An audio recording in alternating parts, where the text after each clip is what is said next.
Next application is application A3524 for 158 Oakdale Avenue. And it's requesting variances for reduction of the setback from Disher Street from 3 meters to 2.58, an increase in the setback from Oakdale Avenue from 8 meters to 12.36 meters, a reduction in the building setback from 160 Oakdale from 6 meters to 4.73 meters, a reduction in the balcony setback from 160 Oakdale from 4.5 meters to 2.97 meters, an increase in the maximum parking area width from 50% to 68.8%, and an increase in the maximum parking area coverage from 20% to 23.6%. You will be speaking to the motion? Yes, I Your am. name and address? My name is Alan Lee. I live at 78 Welland Street, and I'll be representing 158 Oakdale Avenue.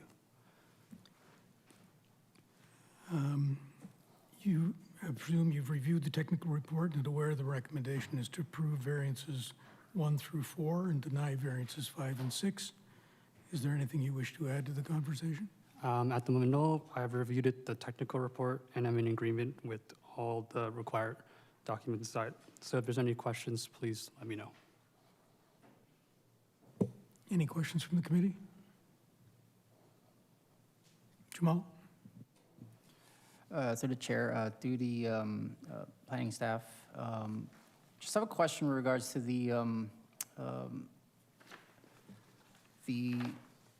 setback from the the driveway from the intersection. Is there any? Obviously, the traffic staff I reviewed, they have no comments with it, but was there any issues with that? Through the chair to the committee member, are you referring to the driveway access off of Disher Street, or the one space, the private laneway, or the 2 spaces drive access off of Oakdale Ave? Through the chair, the one that is close to the Disher Street. Through the chair to the committee member, traffic staff have reviewed this application and have no concerns. However, official plan policies do encourage design of driveways and access points to limit access to public roads. Thank you.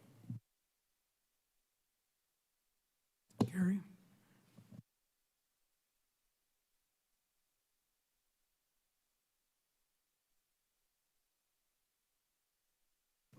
I'm looking for, I just flipped the page here, hold on.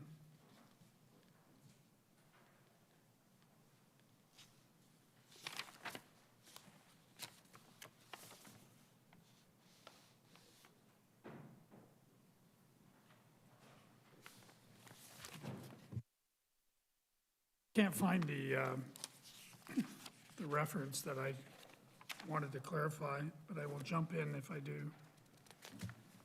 In the meantime, through you to staff, on both the applications on Oakdale, there was a comment from the region about, in lieu of an archaeological assessment, adding an archaeological advisory. Does that need to be added as a condition? I didn't see it referenced in the technical report in terms of staff recommendations.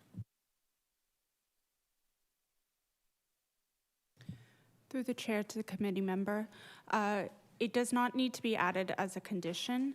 Typically, we just provide that standard clause included in the technical report as part of the agenda package for the applicant's information to be aware that's in the event what is expected of the applicant. If it's not as a condition, what's the legal obligation for anybody to follow that advisory?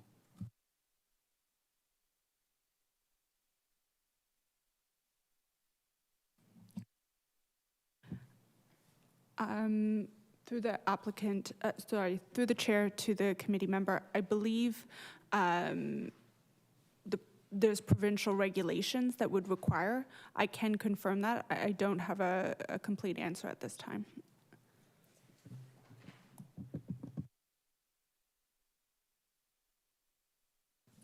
Gary, did you find what you're looking for?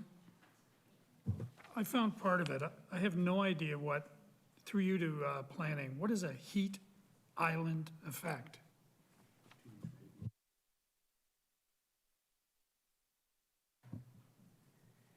Through the committee member to, through the chair to the committee member, heat island effect is one of the consequences for pavement. It's often referred to in green infrastructure or sustainability dialogues on this topic in terms of typically in urban environments where there's an excess of paving or covered surfaces that don't absorb, or it creates a hotter environment as opposed to forested or greener areas. That's what is referred to as heat island effect. Any other questions? We've had one written comment. And I'd asked planning to help me through these, but the first was a question as to whether their ability to put an ADU on their property. And I'd have to assume that regardless of what happens with this property, it shouldn't impact anything they want to do on their property. Am I correct? To the chair, if they're able to do it based on the zoning applicable to their property, Right. then they would be able to. If not, then they would have to come for their own variances. This Correct. decision is related to this specific property. Okay. They were also concerned about potential flooding onto their property, and my understanding is that gets addressed at the building permit. Is that correct? Through to the vice chair, that's correct. Prior to building permit issuance, development engineering staff members typically review a lot grading plan to ensure that no negative stormwater management effects on adjacent properties. And their last was a potential loss of concern and shading effect. And one of the conditions of the application, should it be approved, is to provide a 6-foot fence or a row of coniferous trees along the lot line to address the privacy issues. Is there anyone in the gallery who wishes to speak to this application? Come forward, please.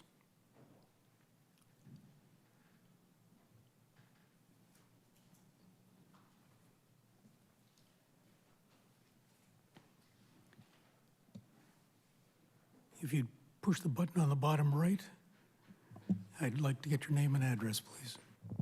My name is Lori Brunetta, and I live at 168 Oakdale Avenue. And what would you like to add to the conversation? Mr. Chair, other respected committee members, fellow residents, neighbors, and super awesome city staff. I am Lori Brunetta. My husband, George, and I own the property at 168 Oakdale Avenue, and we have lived there for 13 years. We are in support of this application. We welcome new development to the neighborhood. We find the proposed building facade to be aesthetically pleasing, and we endorse City Council's Housing Accelerator Fund goals and support the mayor's desire to expedite local development. However, we do have two concerns which I would like to address this evening. Firstly, the subject matter property is very unique. Duly noted on the site plan drawing is an existing right-of-way which provides access to the rear of 6 other abutting properties, 160 to 170 Oakdale Avenue inclusive. Why is this important? Because there is no frontal access to any of these 6 houses from Oakdale Avenue. In other words, there are no driveways in the front of our houses. The only access is from the rear through the right-of-way, which we refer to as the private lane. Our driveways are in the rear of our properties and accessible only by this private lane. The current width of the private lane, or right-of-way, adjacent to the subject matter property is 13 feet. And we would like some assurances that this width will not be reduced or impeded in any way as a result of this development. The site plan drawing shows 3 relatively small personal vehicles parked off to the side of the private lane. However, if one of these vehicles ends up being a larger size SUV or a truck with an extended hitch or commercial type conversion van, this vehicle could extend into the private lane, thereby potentially obstructing access. The 3 proposed consecutive parking spaces need to be deep enough to ensure that there is no encroachment into the private lane. We also ask that the access to this private lane be respected during all phases of construction. The lane cannot be blocked for any reason, as this translates into hindering access to our private driveways. Obviously, we need access to park our vehicles, unload our groceries, and drop off our kids. But most importantly, the private lane needs to remain clear for emergency vehicles, such as an ambulance. The only reasonable exception might be for paving during construction of the private lane adjacent to the subject matter lands. However, proper notification to all the residents impacted would need to be provided. Secondly, we are concerned regarding parking implications of this development on Disher Street. The application before you is for a total of 6 dwelling units. The plan provides for 6 parking spaces, an assumption that each unit will only have 1 vehicle. There is no provision in the site plan for overflow or visitor parking. As there is no parking permitted at any time on Oakdale Avenue, the closest on-street parking would be Disher Street. Our fear is that Disher Street is going to become a very congested parking lot. Currently, parking is permitted on both sides of the street, but Disher Street is already narrow, and when cars are parked on both sides, there is only room for 1 vehicle to pass down the middle, essentially making it a one-way street, and also making it very difficult for city snowplows to navigate in the winter. There are no curbs or painted lines on Disher Street, so vehicles don't have a definitive reference of where to park. Some park way too close to the sidewalks and others way too far into the street. There are currently no prohibitions related to parking on Disher Street. Example, how close you can park to the stop sign or intersection. There is also no restriction to parking across from the entrance to the private lane. It's a bit of a free-for-all. And when there are multiple vehicles parked on both sides and across from the private lane entrance simultaneously, the turning radius to get in or out of the private lane is greatly diminished. So why is the turning radius important? Because from time to time, much larger vehicles need to access our properties through the private lane. Example, moving trucks, furniture delivery vehicles, landscaping trailers, recreational vehicles, or just renting a dumpster for spring cleanup. These wider and longer vehicles need to be an appropriate turning radius, otherwise they won't be able to get in or out. Through this committee process, I would like to formally request that city staff conduct an audit review of the current parking prohibitions on Disher Street. Our recommendation would be not to eliminate on-street parking entirely, but to rather limit parking to one side of the street only. We feel this would be a reasonable compromise. In conclusion, we wish the applicants, Alexei and Daria, the very best with their development. We welcome them and other future residents of 158 Oakdale to the Cliffers Creek neighborhood. All that we respectfully ask is that city staff review the inevitable parking impacts on Disher Street so that we can all continue to enjoy safe and barrier-free access. Thank you for your time. I will submit my comments in writing for the record, and I am willing to take any questions which you might have. Any questions from the committee? For clarity to planning, I can't see a reference to the width of the existing right-of-way, but I'm presuming it has not been adjusted in any way, shape, or form. So, to the Vice Chair, based on available information, the property is subject to an easement of 3.048 meters. The easement, should it be registered on title, would restrict the use of that land and is the legal enforcement mechanism for that access. And with regard to the question about the parking spaces, given there's no variance for the size of these spaces, I presume they're large enough to provide space for whatever vehicle would happen to be parked there. To the Vice Chair, the parking spaces meet our requirements. Should there be an extra large vehicle that does impede the access through that laneway, I would recommend consulting the easement registered on title, as that would be the legal mechanism to enforce access, unimpeded access. And then lastly, with regard to parking on one side, I believe that's something that we can't address at this meeting. Any idea how the residents might go about addressing that?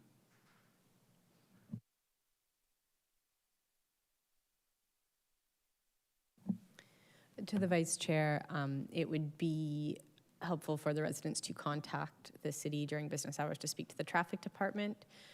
They are able to hear those concerns, and I'm not sure if the threshold for conducting any sort of audit, review, or study, but they would be the staff you would need to speak with.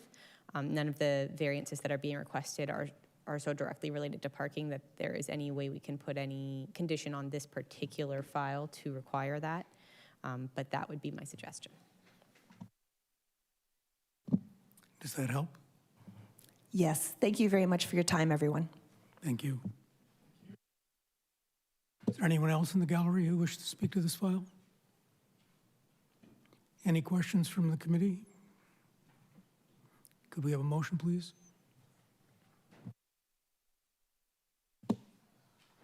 Hello?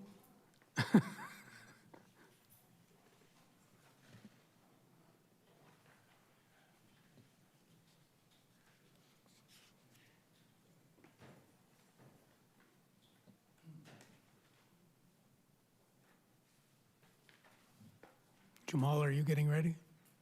Warming up. I'm warming up, yeah. Following consideration of all written and oral representations, I move the variance application A35-24 as presented in the notice of hearing be approved, subject to the conditions outlined in the technical report, as the variances are minor in nature, appropriate and desirable for the use of the land, and are in keeping intent with the general intent of the official plan and zoning bylaw. To clarify the motion, the staff recommendation was approval of variance 1 and 2, approval of 3 and 4 with a condition, and denial of 5 and 6. Is the motion for approval of all variances? Or as written in the technical report? As written in the technical report. Okay, so you revise it to approve 1, 2, 3, and 4, and deny 5 and 6, That is correct. correct? And with condition? He said that. Okay, could we have all those in favor? Your application is approved unanimously. Thank you.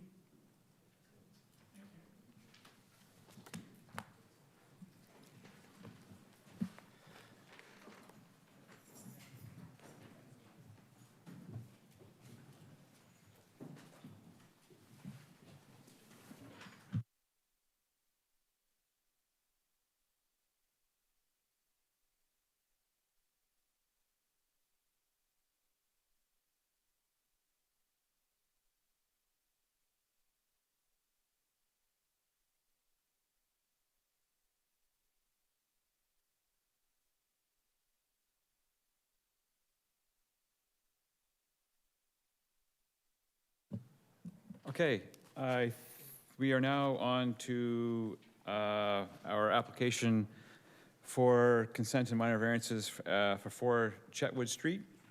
Would the applicant and/or agent please join us up here? There are several, and by several I mean 12 or a dozen, conditions in the staff recommendation in support of the severance, and each of the minor variance applications in the staff report are recommended for approval for the purpose of constructing a semi-detached dwelling on the property. Is there anything, would the applicant please state their name and address and tell us anything more you would want us to know? Yeah. Good afternoon, Mr. Chair, committee, and staff. My name is Matt DeLuca. I'm agent for the applicant Amadeo DeLuca. I've reviewed the technical report, the proposed conditions on the consent and minor variances, and the staff comments. And I agree that application B12-24 maintains the relevant policies of the official plan, consistent with the provisions of the zoning bylaw, and will not have adverse impacts on the surrounding area and environment. I also agree that the minor variance applications are in keeping with the general consent intent of the official plan and zoning bylaw, are minor in nature, and desirable for the appropriate development of the lands. And I do not have any issues with the proposed conditions that staff have included. Thank you. Thank you. Any questions from the members of the committee to the applicant? Any person in the gallery wish to speak to this application for Chetwood? Hello? Please come on down to the head of the horseshoe. The spotlight is on you. Have a seat, turn on your mic, give us your name, phone number, and please engage us in conversation. Thank you for having me. Thank you for the committee for allowing me to be here. This is my first time being here, so sorry if I'm a little nervous. No worries, just tell us who you are and where you live. My name is Peter Hua, and my wife and my mother-in-law own the property that's backing to the property of Fort Chetwood, so I'm on 26 Antwerp Street. And I don't have any problems with the project being done. I just had a few questions in terms of that could be related to my property. I guess the first question that I had was relating to just some supplies, like in terms of whether something's going to be affected in terms of my electrical, gas line, basic supplies to my house in terms of. So the scope of this project is within the property lines owned by the applicant or the owners. With respect to service disruptions that might happen on the street, when it comes to tying in, there would be, if there were any, there would be the usual notifications from your local utility provider.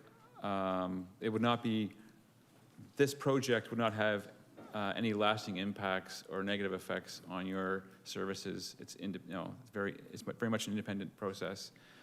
So if there was a disruption, your utility provider would let you know of it at the time of hookup, but that would be it. It would not be a continued disruption. Okay, thank you. My next concern was related to on the sketch of the property at the back, there is a building that's currently there that says it's going to be removed. It's, I think, like a shed that's a little dilapidated right now. It's not really taken care of. There's a tree growing through that shed as well, that's on their side of the fence. And I was just curious if they were going to be removing that tree as well. The lovely site plan drawing just disappeared. Are we able to have that back on our screen, or is that our technical difficulty? And if the applicant can comment on the tree at the back of the property as it's represented on. Through you, Mr. Chair, the shed will be removed, the dwelling will be removed, and I think to remove the shed, we must remove most of that tree.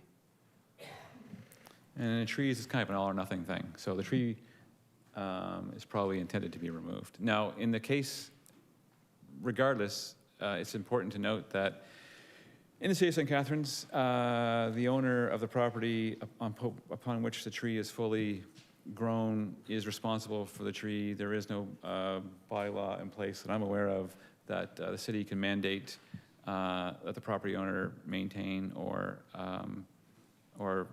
prevent them from removing a tree. But there is an opportunity for the city to require a boulevard tree or when a new development is proposed, which is likely the case in this application. So there will be a tree, but it'll start off as a little tree and grow into a big tree. Okay, thank you. And my final question is related to the fence. If they have knowledge if they're building a new fence around the property during the renovation or the construction period, or if they're just going to be leaving the current fence that's there. I see notification of the existing wood fence on the property. So with respect to the fence, just before I mean, may not need an answer for this. During construction, again, it's the responsibility of the property owner who is constructing to keep all debris and disturbance on their property.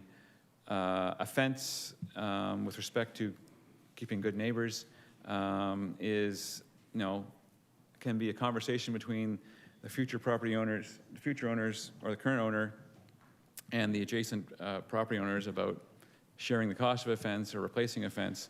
But right now, I don't think it wouldn't be a necessity of this application that that fence be maintained or removed at this particular time. Does the applicant have anything specific to comment on with respect to the fence that's there now or a proposed one? Through you, Mr. Chair, if the fence requires replacement, I assume the applicant will replace it, but it's unknown at this time as to whether it'll be replaced. So, yeah, fence is right on the property line. So either property owner could say, I want a fence and construct it in accordance with the same zoning bylaw, or two neighbors can get together and split the cost and do it themselves. But right now, the fence is sort of outside the scope of this project. You'll kind of have to wait and see, and hopefully you'll be surprised. Okay, thank you for your time. Thank you so much. Thank you. Is there anybody else who wishes to speak to this application at 4 Chetwood Street? Are there any further questions from the members of the committee? Jamal? Through you, Mr. Chair, to the planning staff. I guess I'm not sure if it's irrelevant or not, but I've just noticed in a lot of applications, does the city allow like concrete walkways in the side yard?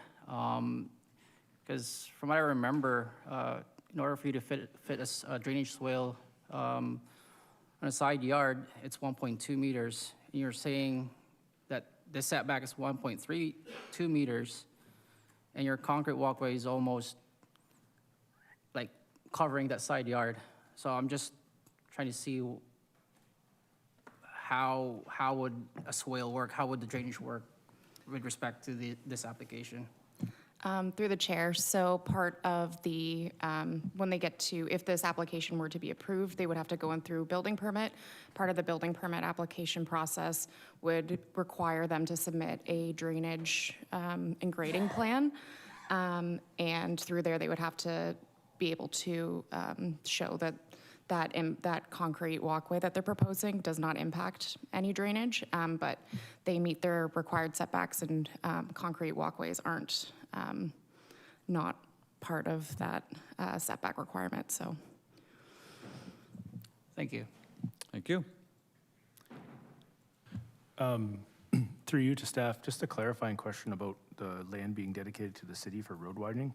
Is the intention then to progressively obtain more land along Chetwood to widen the whole street? Because this looks like it's in the middle of the sidewalk that's existing. Through the chair to the committee member, the idea would be to eventually have the full planned right-of-way for the road over time. There's no guarantee on what time horizon that would happen, but we take them as available during these applications. Yeah, the road widening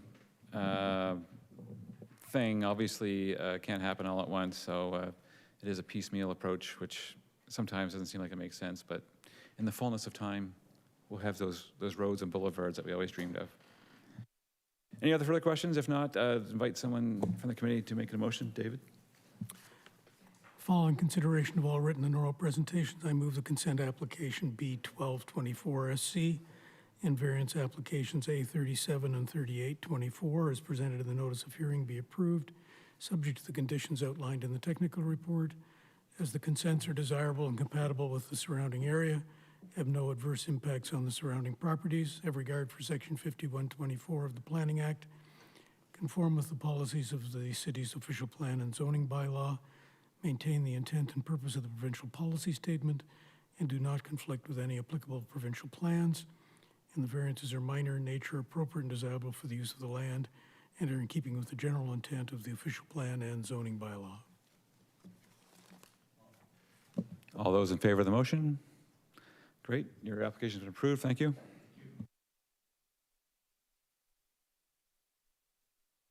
66 Marmora Street, come on down. let's talk about your existing deck. It's exciting stuff here tonight. So this application is for 2 minor variances to recognize an existing deck. The minor variances relate to maximum lot coverage for accessory structures, which a deck is considered, and a minimum rear yard setback infringement. So these 2 minor variances are part of this application. And if the applicant or kints would want to tell us their names and addresses and fill us in on anything else they think we need to know, we'd be happy to hear from you. Good evening. My name is Pam Green. I live at 63 Marmora Street, which is across the street from my daughter, full disclosure, and son-in-law, Jordan and Adrian Alexander. And the property in question today is 66 Marmora Street. This is very simple. I've been tasked to state our case to allow for the minor variance approval for the said property. Basically, we put the cart before the horse. It was COVID, and we had the opportunity to get a pool, and we just thought, wonderful, let's do it. It was an awful time, and we took advantage of it. We are now trying to rectify it. They say hindsight is everything, and if we could go back and start over, that is certainly what we would do. But we can't, and that is why we are here today. There's never been any intention to be on the wrong side of anything or anyone. The opportunity to have the pool installed was a wonderful gift, and we just took advantage of it. So here we are now, 2 years later, having spent thousands of dollars trying to make it right. We've corrected building code issues, tore down and rebuilt structural concerns, permit requests, and still we have no pool. This journey has not been for the faint of heart. Now, I know you're probably thinking you should have made sure you were on the right side of things, and you would be absolutely correct. We take full responsibility and are not trying to undermine the system. As I said, if we could go back and start over, we certainly would. But also, we have spent 2 years trying to navigate the system. It has been a 2-step forward and 3-step back scenario. My daughter is a healthcare provider, and she has 2 jobs. My son-in-law is self-employed. They are both very hardworking individuals. They take much pride in their home and continue to maintain and upgrade as needed. It is one of the nicest, most well-kept homes on the street. They are good, respectable neighbors and get along with their neighbors. I think we have 30 signatures from the surrounding neighbors that have agreed and been okay with what they've done. In summation, I would just like to reiterate that we are here tonight to ask for fair consideration of the motion in question so we can continue to move forward and continue to upgrade and maybe one day enjoy the pool. My family love their home. They take pride in their home. And would like to continue to do so. Thank you for your time and consideration in this matter. I'm sorry. Didn't mean to get emotional. It's certainly understood that, that we don't, as homeowners, if we're fortunate enough to be homeowners, we don't know necessarily all of the rules and regulations that do exist and govern our properties. They are there, it is understood that many of our applications relate to people pursuing a project and not having done the due diligence. And no, you're right, this is an attempt at correcting this, so. It is. It's been 2 years we've been trying to make it right. So we appreciate your comments, thank you. Is anything else you wish to add on this side? No. Okay, Well, on a side note, I don't want to get too into it, but we have had very scandalous comments and accusations made that my son-in-law is working in his garage, that the area is a junkyard, that Well, they have loud parties. we don't need to bring Okay, that if up, that's that's not- I something didn't think else that was altogether. relevant, but, Yeah, I understood, you know. understood. So let's just focus on this. Thank you for the context. Does any member of the committee have any questions for the applicant? You made reference to the fact that you had support of a number of residents. Yes, we have 30 signatures of our neighbors on both sides. 15 on Lorne Street, like the street behind me, and 15 on Marmora Street. We Thank have you. 30 signatures that accept my backyard, how Did it is. did you submit that to I have them the right- Secretary Treasurer? Yeah. I have them right here. I have them. Do you have them? Yeah. Okay. Okay, thank you. Any other questions from members of the committee? If not, Got them? then I would like to invite anybody in the gallery who wishes to speak to this application. Yes, please. You've seen what happens. You know what to do. Just don't cry. Try and keep it together, will you? Sorry, but before we start here, Greg, could we see Sorry, copies? hold on a second, please. Could we see the, Yes.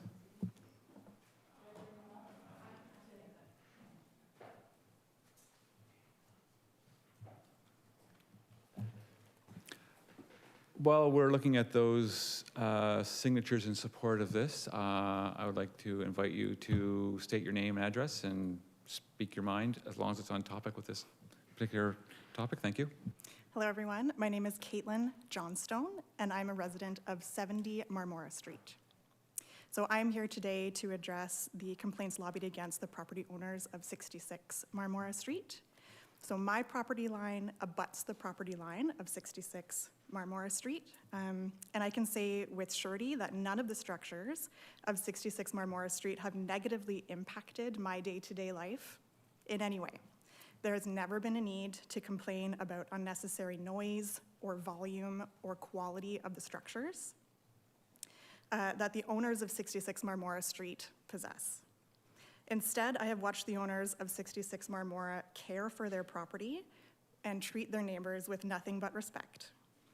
I myself have 2 young children, and I promise you that if there was undue happenstance or noise arising from any of the structures in their yard, that I would make it known, but I have never needed to.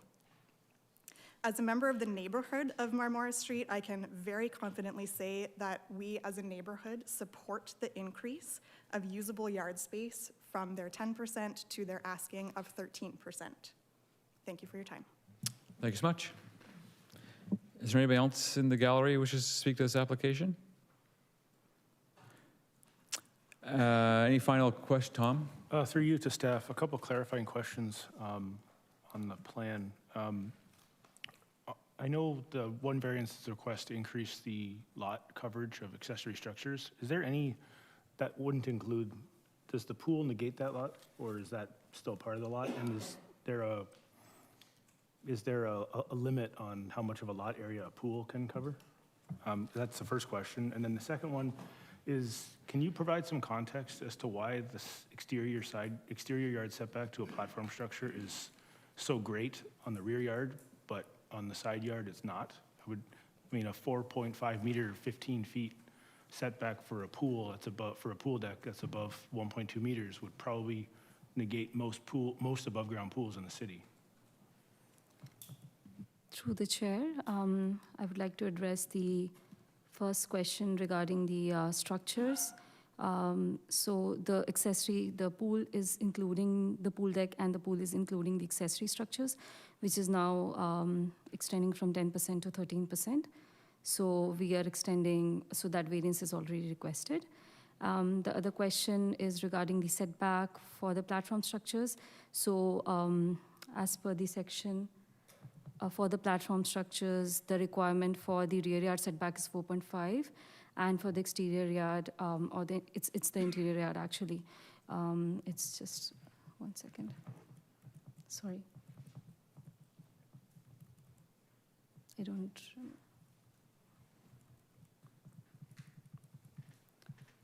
So it does comply the setback for the interior outline, which is the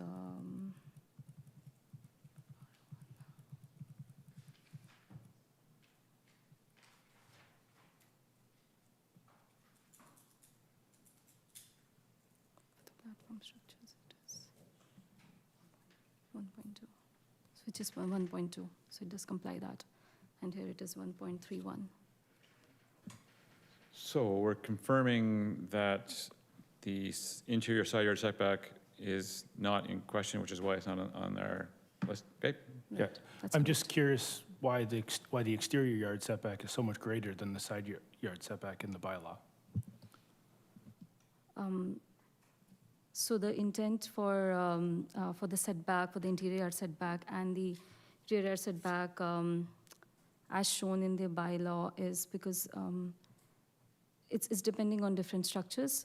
So for the platform structures or any side yard setback, as for the building as well, it's 1.2 as extending till the rear lot line. So, and the rear yard setback is different in different structures. For the main dwelling, it's different, and for the platform structures, it's different. But but the interior yard setbacks, it's remaining the same. Also, if I may, just, muddy the waters, an exterior side yard, you're up against a street, and possibly a sidewalk and a boulevard and public space, so there'd be the zoning bylaw seems intent in keeping things further away from the exterior side yard setback than an interior side yard. But if that muddies the water, just figured I said anything. It was more so that's an exterior rear yard setback, or it's not an exterior, it's a rear yard setback. I was just curious for why that's so much greater. Oh, we can talk about that later. As long as we know that the planning staff are confident in their review of this application and these two minor variances are appropriate for this scope of work, we can educate ourselves on how these numbers came to be in the zoning bylaw at our own time. Any other questions? Anyone wish to make a motion? Yeah. Please. I got it.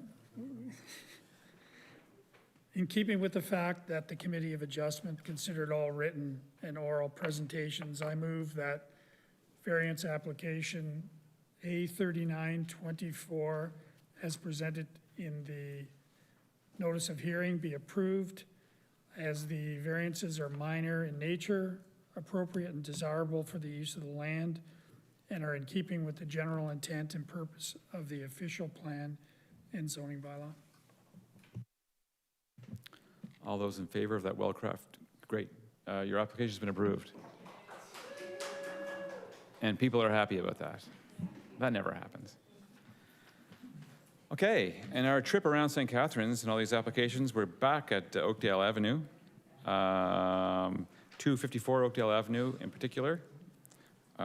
This application is for a minor variance to accommodate a proposed townhouse and ADU. And we have staff report that recommends approval. And I would like the applicant and/or agent to please state their name, address, and anything they wish to add. Thank you, Chair and members of the committee. I am Sydney DiTomaso, and I am at 25 Perry Street. I do have a short presentation. Are you seeing the images that you want to see? Not yet.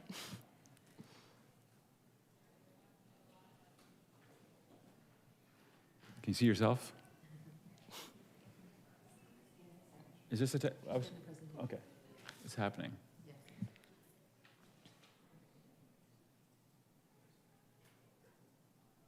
In the meantime, I am with Better Neighborhoods on behalf of the owner of this property. Are you enjoying your summer? It's been lovely. Yes. A little rainy as of late.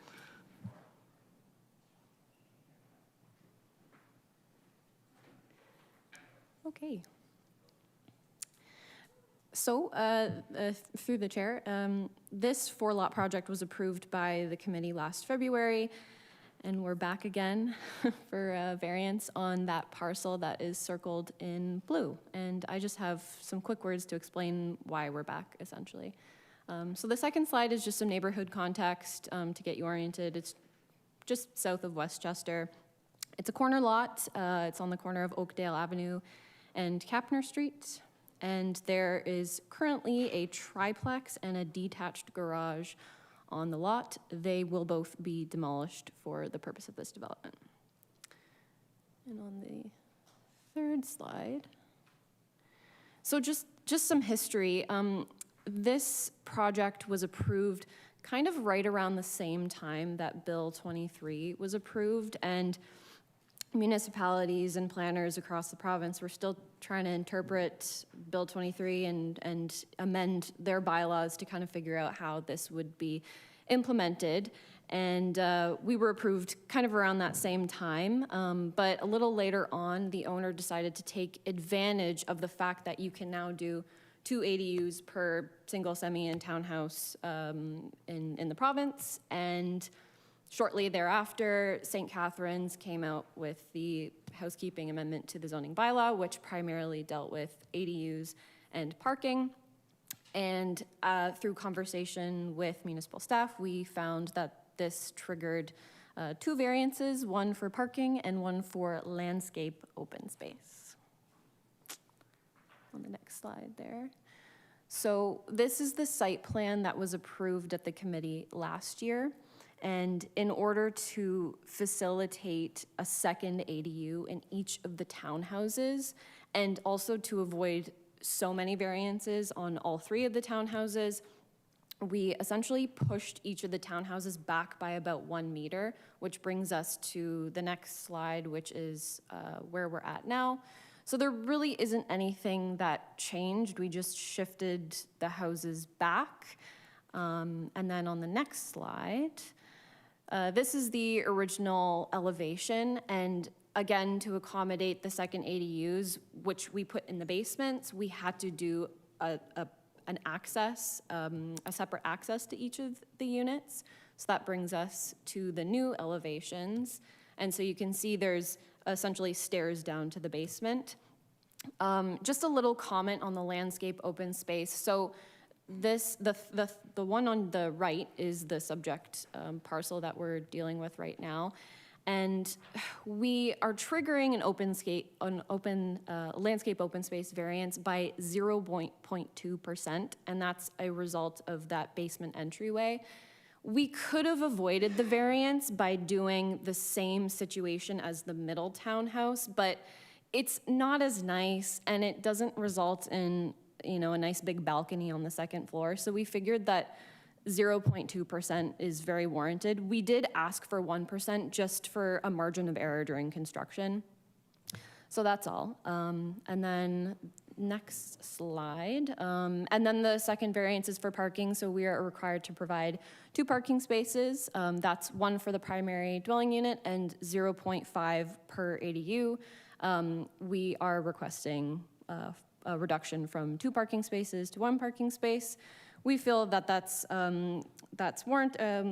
okay given the area. It's very close to the Merritt Trail. It's very close to transit on Oakdale and separated bike lanes on that street, on that corridor. And also it's a small unit. It's about 580 square feet, and that usually attracts tenants that don't own vehicles. That is all. Yeah. Hit the volume button. Am I louder now? Am I louder now? Am I louder now? There we go. Thank you. Any questions, clarifications required by or from committee members? Any of you beautiful people in the audience wish to speak to this application?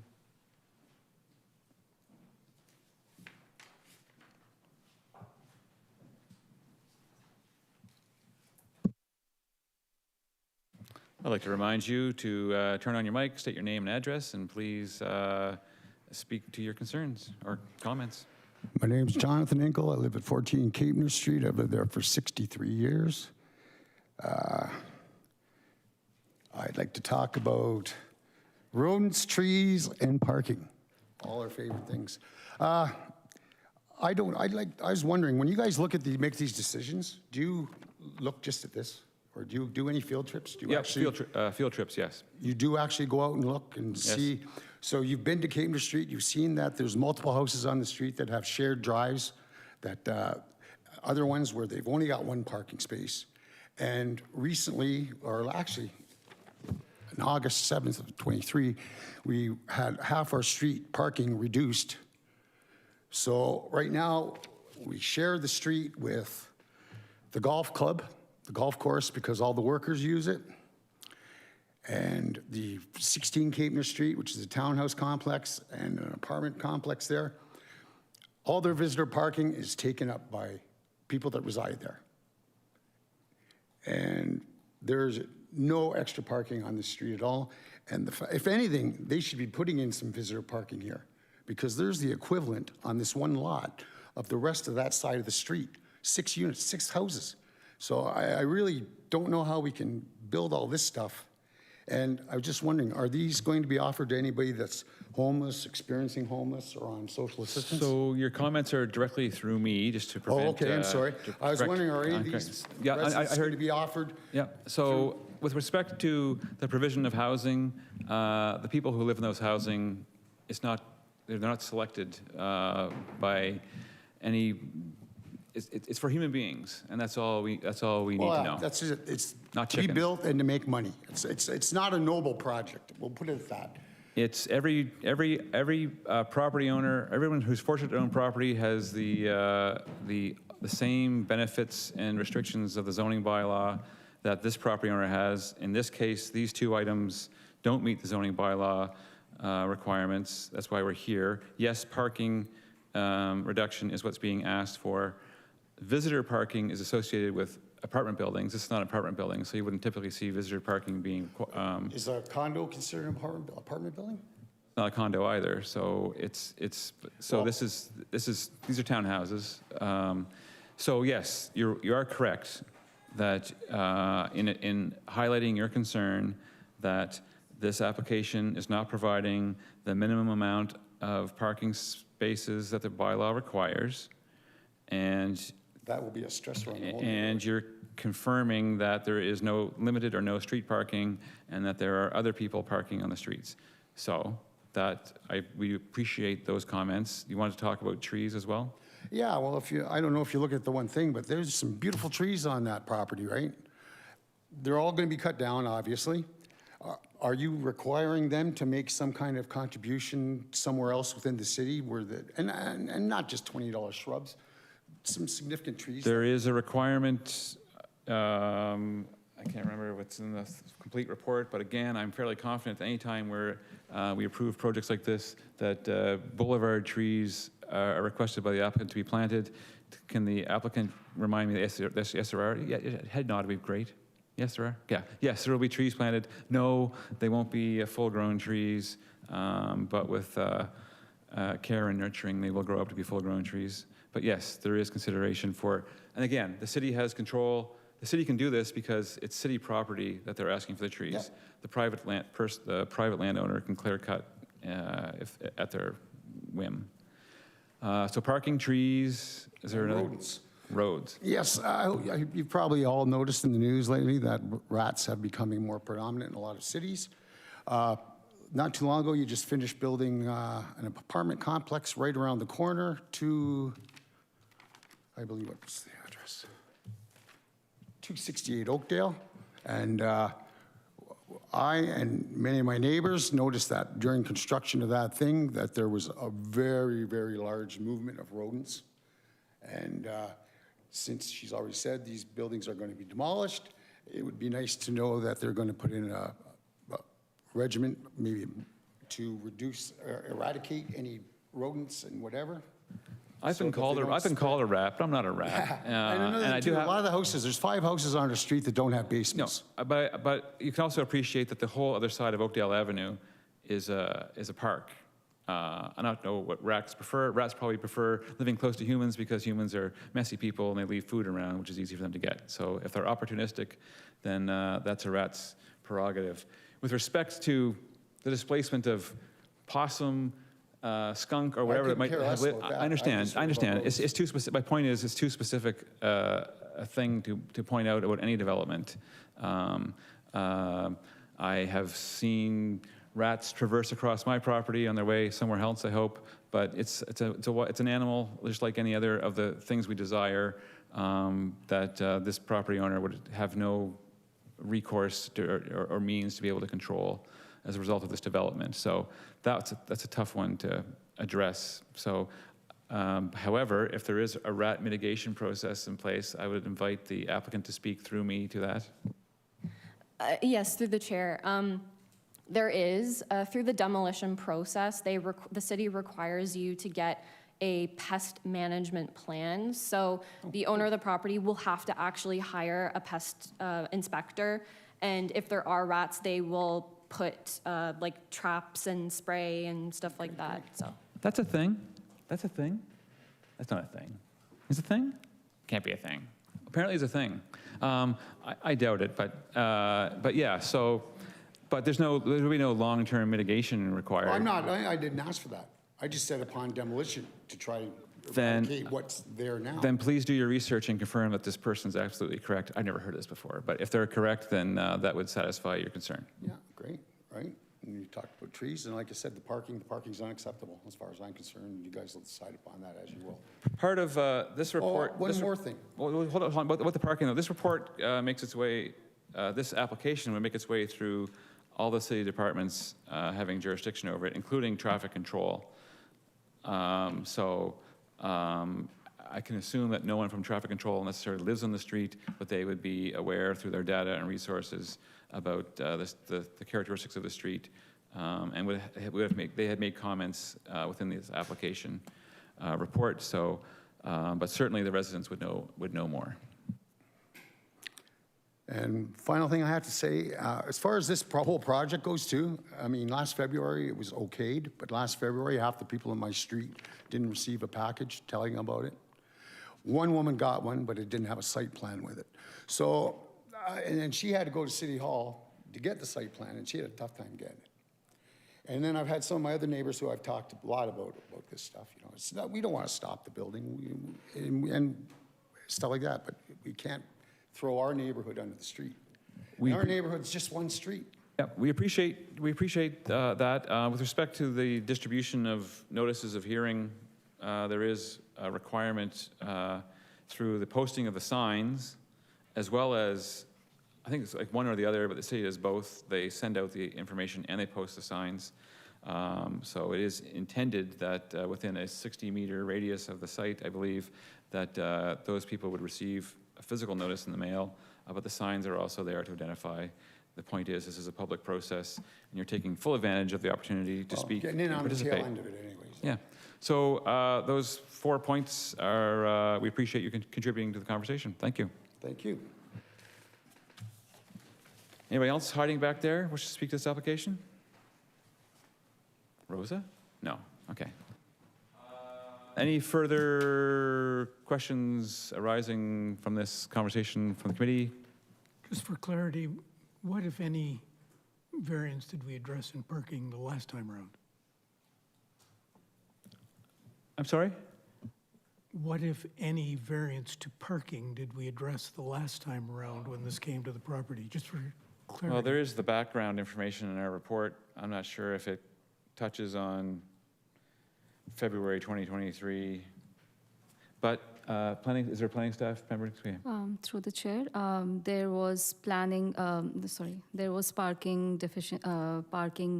being reduced at other properties as well, not for this one. So for the 254A, there was required parking as 2, and it was reduced to 1 at that time too. But now the units have increased from 1 unit townhouse and 2 ADUs along with that. So again, the requirement is 2 because each ADUs have 0.5 parking spaces. So we are requesting for a reduction of parking spaces for the ADUs. So it is again 1 parking space. Thank you. Okay. Anything that the applicant would wish to finally want to clarify? Through the chair, I suppose I could speak to the one parking comment from the audience.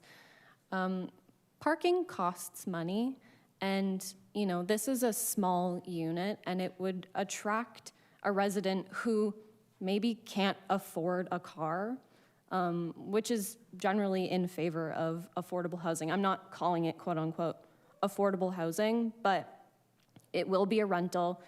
It will be advertised as a unit that doesn't have a parking space, which is more attractive to someone who just simply can't afford one. That's all I'll say about that. Okay, thank you. That was dangerous. Are we ready for a motion? Sure.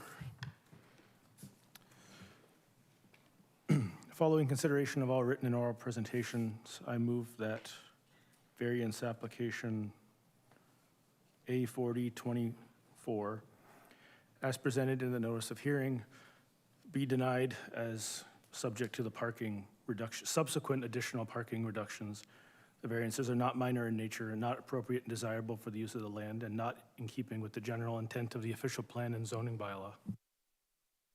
Okay, for clarity, your motion is not in support of the report, and your motion includes denial of both variances. Correct. With that understanding, is there any discussion? If not, all those in favor of the motion? You're correct. So I saw 2 hands. All those opposed? 3 hands. That would suggest to the applicant that although not unanimous, your application's been approved. Can we do the motion in a positive session so we can have the Oh majority? yeah, I haven't done that in a long time. Yeah. Tom? I would have read it in the first way that way if I knew it had to be. Following consideration of all written and oral presentations, I move that variance application A4024, as presented in the notice of hearing, be approved, as the variances are minor in nature, appropriate and desirable for the use of the land, and is in keeping with the general intent of the official plan and zoning bylaw. All those in favor of that motion? No surprise. All those opposed? 2, so 3-2. So still, your application's been approved. Thank you. Thank you.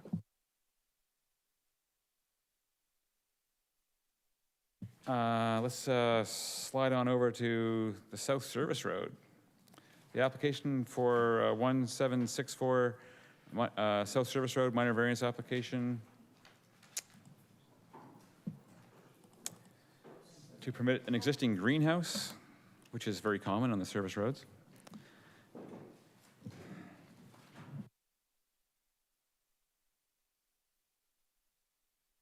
When you're ready, if you could state your name, address, and speak to your application, we'd appreciate it. Good evening, Chair, committee members. My name is Ethan Lamont. I'm a planner with Upper Canada Consultants, I'm the agent for the minor variance application for 1764 South Service Road. What's being requested are minor variances for an existing greenhouse. The building in question was constructed 4.3 meters from the west property line and 4.2 meters from the north property line. You can see it in this site plan. Whereas the zoning bylaw requires a setback of 15 meters to these property lines.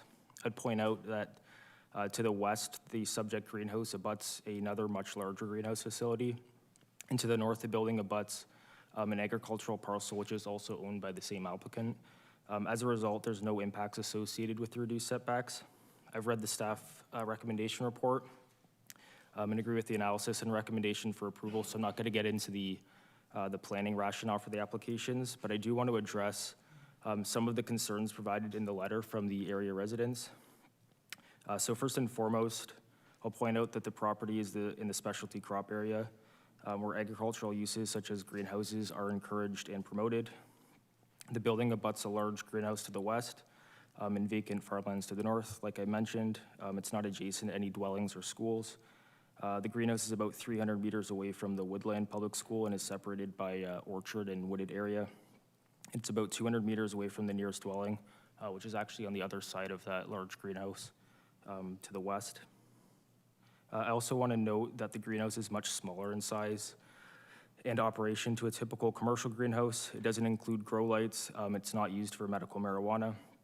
For reference, the adjacent greenhouse is 1.85 hectares or almost 5 acres in size. This greenhouse is about 870 square meters or about 9,500 square feet. The letter also mentions property lines being altered. There's no boundary adjustment or consent being sought through these applications, so there's no changes being proposed to existing property lines. So I'll leave my comments there for the time being, and I'm happy to answer any questions.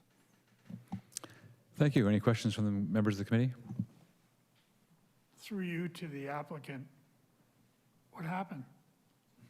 Why couldn't you comply? Through the chair to the committee member, it's the same old story as a lot of these applications that happened during COVID. What I was informed was the applicant was trying to get a building permit and against better judgment ultimately decided to just go ahead and build the greenhouse as they felt things were moving too slowly. And so here we are. So they constructed without a permit, but they also didn't adhere to the zoning bylaw provisions, correct? That's correct, yes. Are there any members in the gallery who wish to speak this application?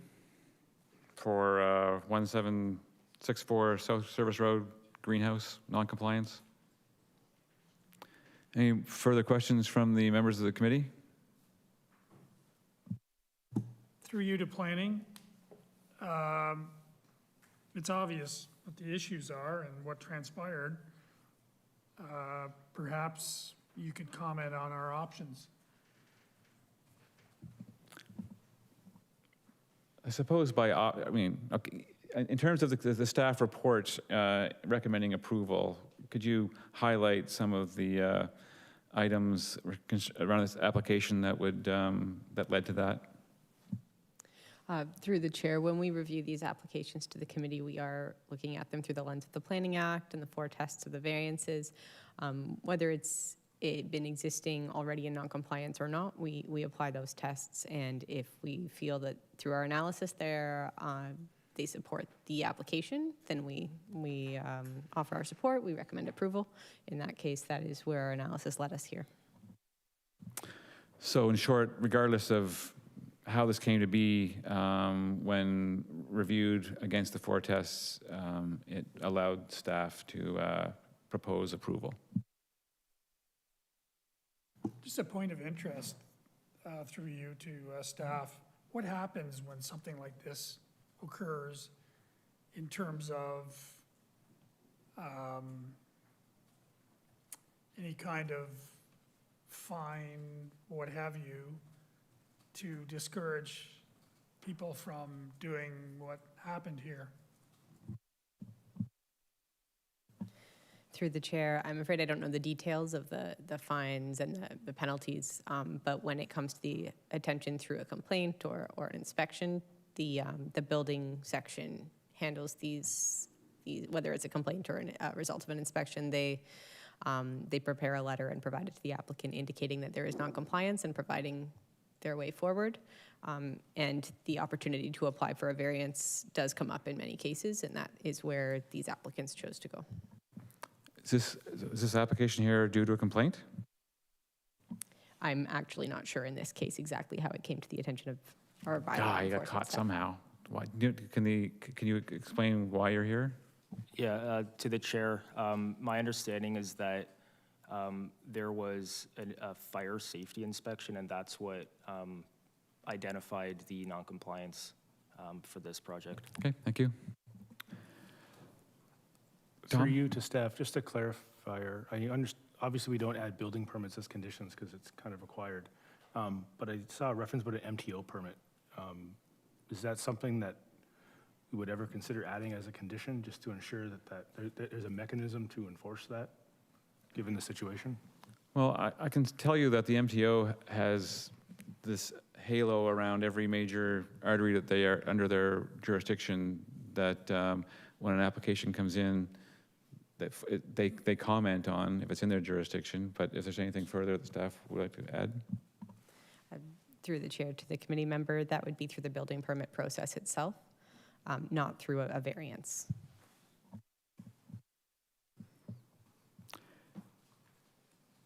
So I can sense the temperature in the committee, but we do need to put a motion forward. Tom? I'll put a motion forward.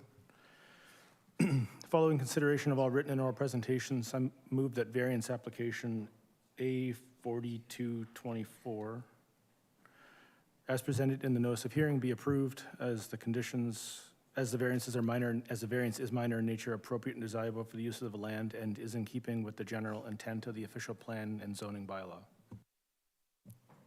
Let's let the tension sit for a while. Any discussion with respect to the motion? In favor of the application, supported by staff?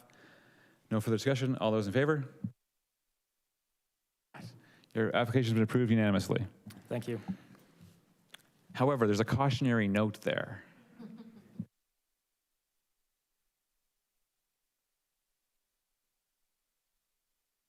Okay. Looks like we're at 12 Thornton Street now, where there's a minor variance application to facilitate the proposed detached dwelling with a with two accessory dwelling units.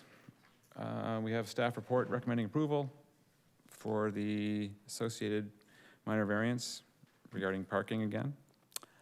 Would the applicant and/or agent please state their name, address? Which one is it? That? Okay. My name is Jennifer McKinnon. So I'm actually planning to move into this address here at 12 Thornton. So we're building a single dwelling with 2 accessory units. If you notice, obviously, the shape of the lot, it is a very long and narrow lot. So unfortunately, we're unable to do 2 parking spots beside each other without exceeding the limit for that. So we're asking for a variance to reduce the parking. There is, of course, lots of public transportation nearby. There's also street parking at the location. And as I said, I'm moving in, so it will be my partner and I on the main level, and we share a vehicle. We're planning for his father to live in one of the accessory units. He does not drive, so whoever else, we would just have to basically, whoever would live in the other accessory unit would just be somebody that, again, does not drive. And then as far as visitors and stuff, there is, of course, street parking right there. Okay, thanks so much. If you could turn off your mic, please. Any questions from the members of the committee to the applicant? Just for clarity, there's another property for sale to the south of this? No, that's just the, I don't know, but that's just one lot. It's just very, very long, narrow lot. So that's, so we're just There's building. a for sale sign on the property to the south. I I was just wanting to know for context. Sorry, no, I'm not sure about that. Any other questions from the members of the committee? If not, I'll look to the gallery for someone who's waving their hands to come on down.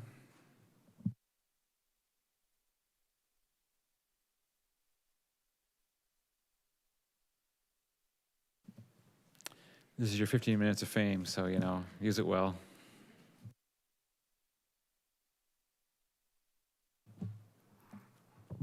Hello, Hello. Chair, Committee, Applicant. My name is Kathy Hartnett, first-timer also. I'm a longtime resident and current homeowner at 13 Thornton, which is right across the street from this.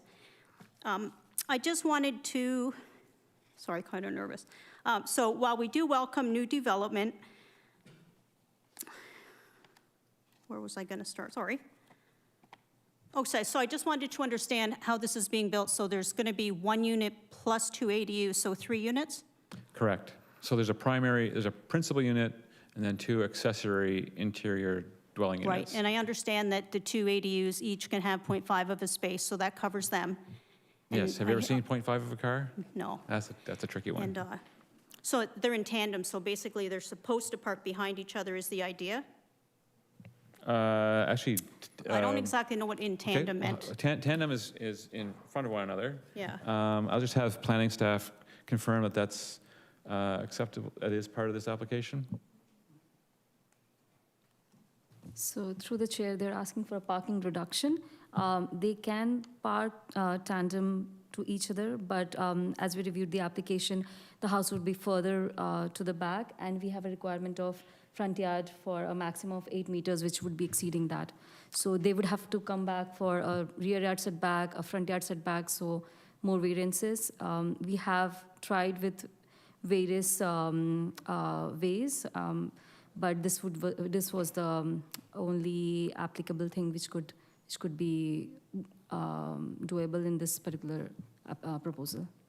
So just to illustrate that, there's 1 parking space. So the city bylaw defines the minimum size of a parking space. Mm-hmm. Right now, this drawing is showing the 1 parking space for the principal unit, and because there are 2 half parking spaces, 1 for each of the 2 interior units, that would be a total of 1 other parking space that the applicant is asking for us to consider not being a requirement. Okay.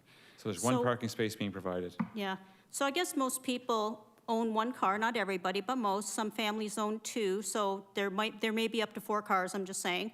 So up to 2 additional cars on a narrow, short street that a garbage truck and emergency vehicles can barely fit on now without any cars on the street. I have submitted an email with some pictures. So on Clarendon, the right side of Clarendon is currently no parking. If that could possibly wrap around to Thornton, that might alleviate the garbage truck and vehicle issue. A few years ago, we also had our ditches turned into swales, and people like to just drive, through the grass, so it leaves kind of a mess sometimes, and, yeah. So certainly, that is a concern we hear even this evening, often from residents who are in close proximity to these proposed developments. And unfortunately, I guess the comment is going to be, what I made similar, is that part of the distribution of this application through the city staff departments includes traffic. Part of the consideration, and I'll let planning fill in anything that I miss, consideration of a reduction in parking is, these interior accessory dwelling units are meant to be subservient to the primary dwelling unit, as in their small one-bedroom or bachelor apartments, and there is an assumption that goes along with that everyone's riding a bicycle or something, but there's assumption that may not necessarily be associated with a person who owns a vehicle. Rightly or wrongly, I don't know, but there's also a consideration for the fact that these properties may or may not be on an city arterial route or major bus route where people have that option. Either way, the future residents, whether they're family members now or 10 years from now, someone else owns it, they're going to decide whether or not they want to be living in a place that does not include parking, or fighting again with people on the street. But ultimately, when it comes to the congestion that you're observing as a 24/7 resident, if you see things that you think are unsafe, could be improved, your recourse would be to go to the city and speak to them about your concerns and how they could address those on behalf of the entire street. Okay. And just to confirm, yes, I don't have to give her name. She did put her house up for sale a couple days ago. She put a new roof on like Friday and Monday, and Tuesday it was for sale. I don't know if I did divulge that, but okay. Thank you. Thank you so much. Is there anybody else back there who would like to come up to speak to this application? Okay. David. In particular, we spoke with an earlier file about the potential for having parking only on one side of the street and how they were to address that. And I hope that Kathy heard that comment, but it's basically to contact traffic and petition for that to occur. Thank you. Are there any further questions from the committee? Otherwise, I would invite Jamal to make a motion. Wow, I called out, eh? He's watching. Or whoever, I just, I'll do it. I can do it. I can do it. Following consideration of all written and oral presentations, I move that variance application A42-24, as presented in the notice of hearing, be approved, subject to the conditions outlined in the technical report, as the variances are minor in nature, appropriate and desirable for the use of the land, and are in keeping intent with the general intent of the official plan and zoning bylaw. All right, thanks so much. All those in favor of the motion? Those opposed? 4 in favor, 1 opposed. Your application's been approved.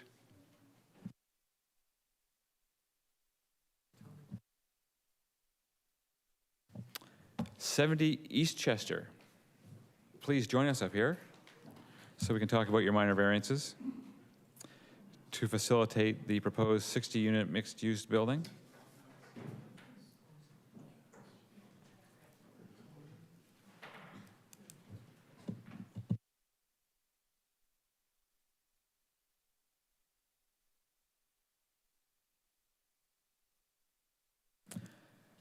All right, don't all fight over the mic. Shall I introduce us? So I'm Rob Fiedler, a planner with NPG Planning Solutions. We have an office in Niagara Falls at 4999 Victoria Avenue, and I'm joined by Aaron Butler, who's our principal planner at that office. I hate to say this, but could you speak into the mic? That's good, you don't have to repeat yourself, but just going forward. Thank you. Please introduce your application. So we're here to ask for 4 minor variances to facilitate the construction of a 6-story mixed-use building with 60 dwelling units and about 400 square meters of commercial office space.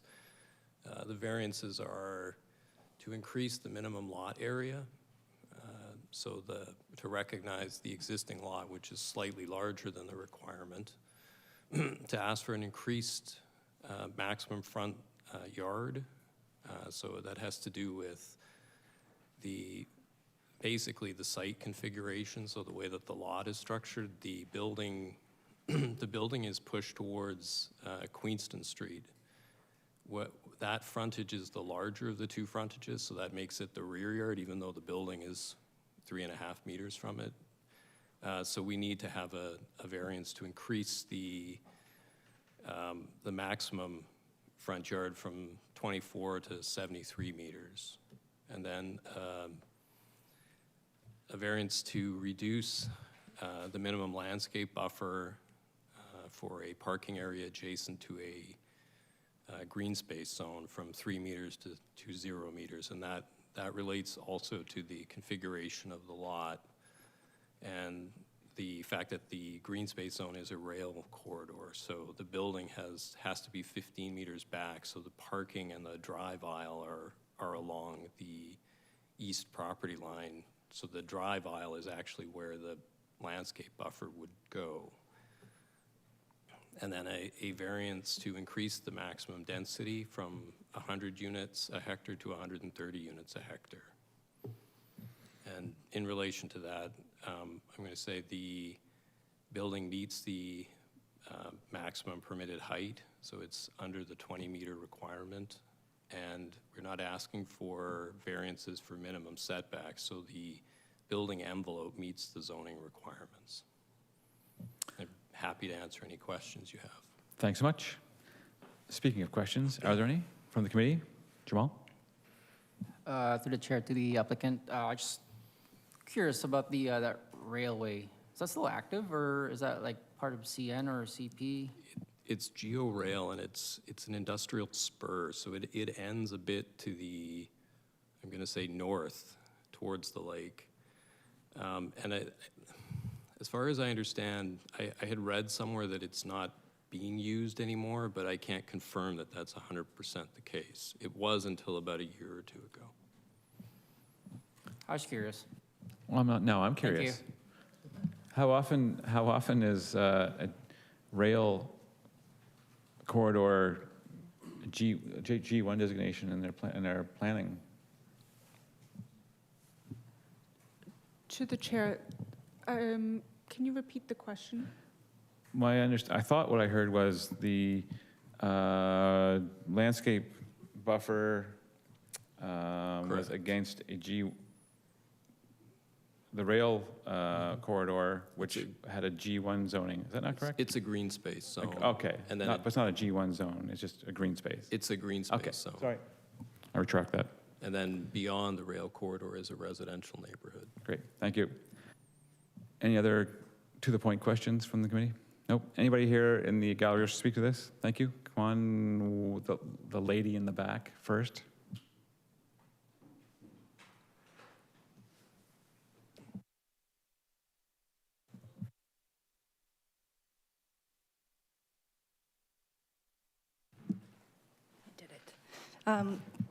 Thank you to the committee, and thank you to the chair, and thank you to the representatives for this opportunity to speak on this development. And I apologize, I just closed my... Well, you can tell us your name and your address. That I know. My name is Krista Boyer. I live at 38 Blair Crescent, so I'm directly east of the proposed development. So while I support sustainable, well-thought-out development that is appropriate and benefits the community, the proposed minor variances for the development at 70 East Chester Avenue raise significant concerns. These need to be addressed to ensure the long-term quality life of our neighborhood. First is the increase of the maximum lot area. The Niagara official plan emphasizes maintaining existing neighborhood character and ensuring developments align with planned densities. increase in the maximum lot area disrupts the established density and spatial organization, potentially overwhelming local infrastructure and services. Expanding the lot area beyond the designated maximum could lead to a building scale that is incongruent with the surrounding neighborhood, affecting the community's visual and social fabric. Expanding the lot area in this case looks to be overwhelming, ultra-long building that does not fit the context. It should be noted that a high-rise residential tower in downtown Toronto is limited to a 750-meter square footprint. The proposal is a 1,140-meter square footprint, which is huge and 50% more than allowed in downtown Toronto, not suburban St. Catharines, and the building is 100 meters long. The second floor plan does not meet the basics for exiting required under the Ontario Building Code, with its huge 10-meter dead-end corridor, perhaps indicating that more care should be put into the design to get a better result. The design is missing the common attributes of a well-designed apartment building. There should be a projecting podium on the sides to reduce the building bulk.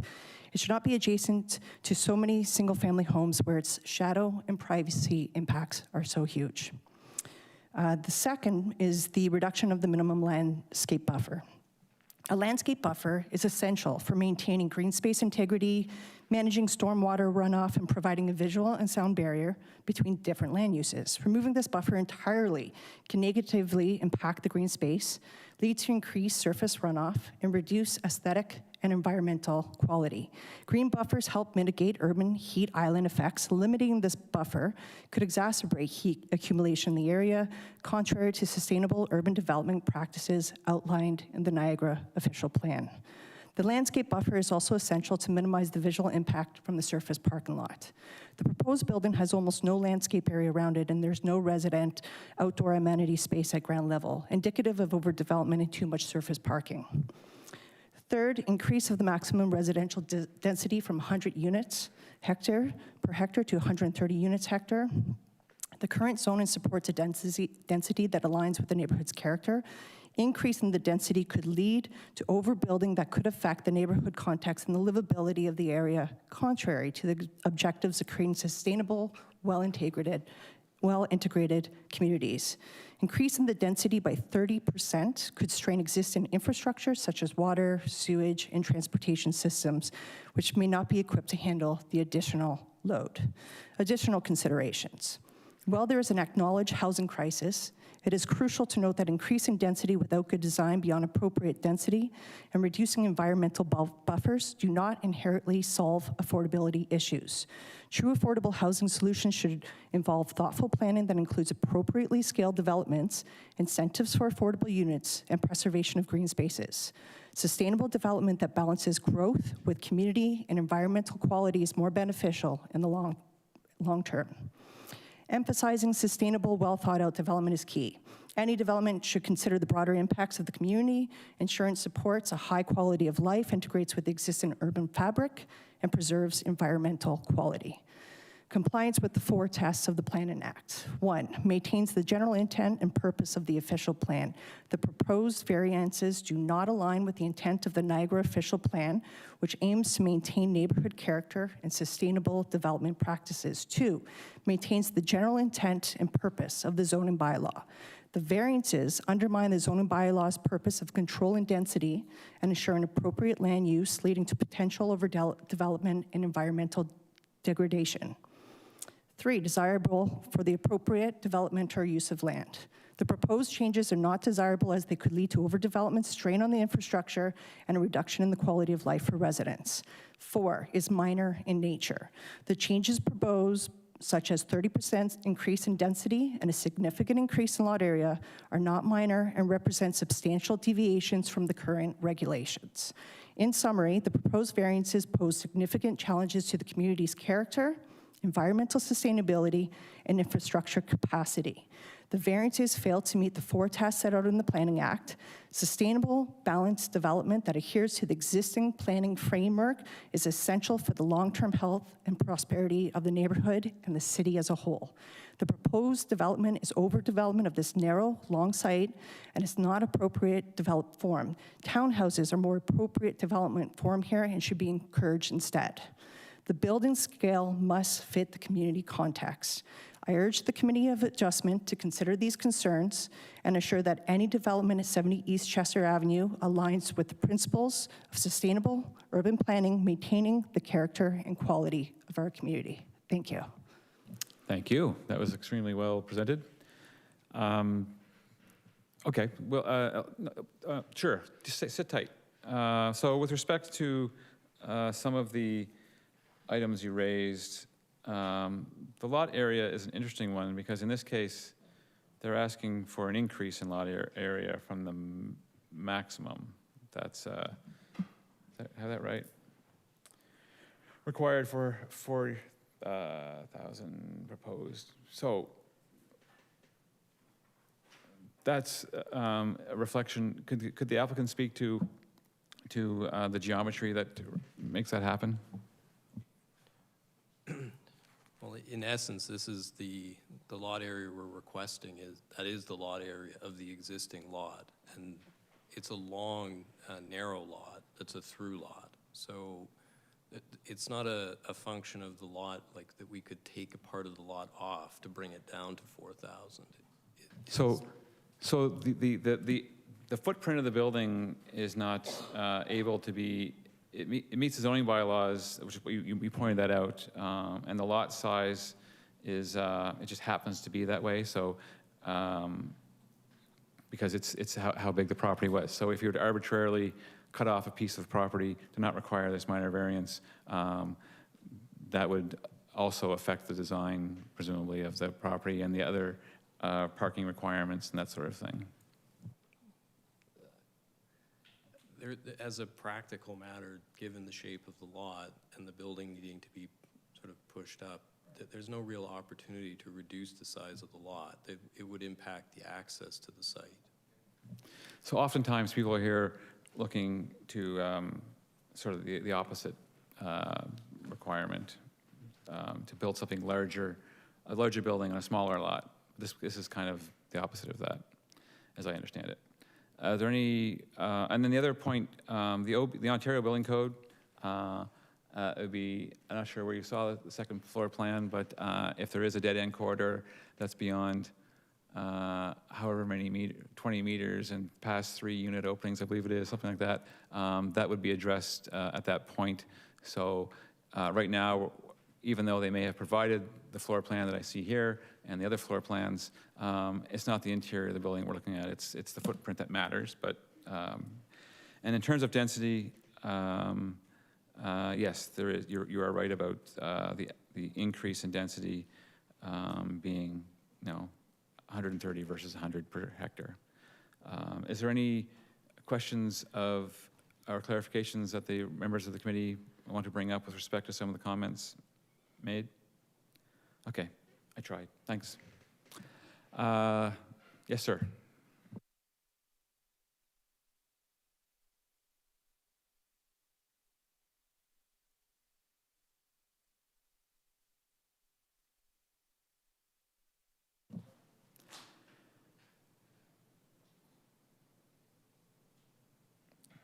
At the bottom, looks like a little person. Oh, yep. Thank you for having me here. My name is Edson Matos. I live at 23 Avery Crescent, just across the street where the building is, the proposed building will be constructed. In addition to the comments that the previous person have, I wrote and I sent my comments to this committee. I am not sure if everybody could read the comments, but just to point out a few concerns that that neighbors like me have is that the construction companies has a very unique lot, I would say. It's a very odd lot. And they are trying to squeeze a building inside the lot and adjust the bylaws, the regulations, the variations, et cetera, based on a project that would fit a certain number of units of course, for profit reasons, because they are not going to build 1 or 2 townhouses over there because it doesn't make sense. We are not opposed to the construction of any building over there. What we are opposed is the quality of the building. The building is proposing no setbacks or zero setbacks, zero green parking zone. There is, I arrived earlier and I was attending all the other discussions about the other variances, etc. And I noticed that there is a lot of concern in terms of heat, like the planner mentioned. This project is going to be all concrete, all parking areas. There is no green. They put a picture on the letters that we residents received. They put a very nice picture from the back of the building, from one of the sides, that shows lots of trees. The trees that are showing there are the trees at the neighbor, not the trees that they are going to plant, because there won't be any spaces for trees there. Because they cannot plant a tree on top of a sewage. They cannot plant a tree on top of gas lines or power lines. So it's not a very nice project. I think the builder could propose something a lot better, maybe smaller with a different number of units, right? But the main concern is parking space. There is, I could not even believe, I look at the report, I look at the project, and I couldn't see not even one parking space for visitors. So they are proposing to build a 60-unit building without any parking space for visitors. I think this, and I questioned the city. I asked the planners about this, and they said, no, this is, well, according to bylaw, this is not required. So, well, if we can just look at that right now, just keep your train of thought. To the planning, city planning we have here, can you comment on the requirement for there's a ratio of visitor parking for a development such as this, and whether it's been provided? To the chair, visitor parking is not required for a mixed-use building. There is a ratio for the office use and for the retail use and for the number of residential dwelling units, but designation of visitor spaces or the allocation of those spaces to specific units is not controlled through the city's bylaw. Okay, so while this may not be a popular response, yeah. the zoning bylaw that exists on the books today is the requirement that any project has to meet. So if in the citizen's mind, the resident's mind, that it makes common sense that there should be this sort of thing due to practical use of visitors and so on, because it's not a zoning bylaw, it's not enforceable. I know. So it can be an observation that you're making, but it's not a requirement. Well, I understand that there is no bylaw for that, and there is no requirement for that. What I don't understand is how city council might approve a project like that won't have any parking space for the visitor. If the construction company, instead of building 60 units, if they build 30 or 40 or whatever number, and they can predict and put parking space, that would be acceptable. But first of all, this lot is between Westchester, Queenstone, and Eastchester, two main streets. There is no parking. There is not even. I live in my street from three blocks from my street. A few years ago, there was another building development, and we could see the streets full of cars because the same thing. There is no parking area. So I believe that for the builders or to the people that is going to be constructing this building, they won't be able to park. There is no park. The closest street to park will be around 450 meters from the building. And these streets are very narrow. those are residential areas. So it's insane. I couldn't believe that this is not predicted, this is not prevented or included in the bylaws, and I cannot believe that this project will be approved like that. Okay, so I just want to comment on the other, so you made a comment about that they're trying to put a building that's larger than the property can accommodate. And that's exactly what this process is about. In this case, the property is in irregular shape. I mean, we're used to seeing rectangular, more square buildings, properties where buildings tend to geometrically fit in. Here we have a long building that kind of tapers and bends. So there are considerations for the fact we're putting a regular building on an irregular site, and there are some of these pinch points. With respect to parking, we're not here for any reductions in parking. However, you could argue that the request to not have the landscape buffer is trading off the parking aisle that accommodates the parking for green space, which prevents heat island effect, which is a big word to be using in planning. I'm surprised it made it in here. But so in this case, the request is we want to meet the parking requirement, even though it might be considered too small, too few. But to do that, they're asking for us to consider eliminating the requirement for the landscape buffer. So that's recognized by us as being a trade-off for our consideration. I have another comment. I don't know.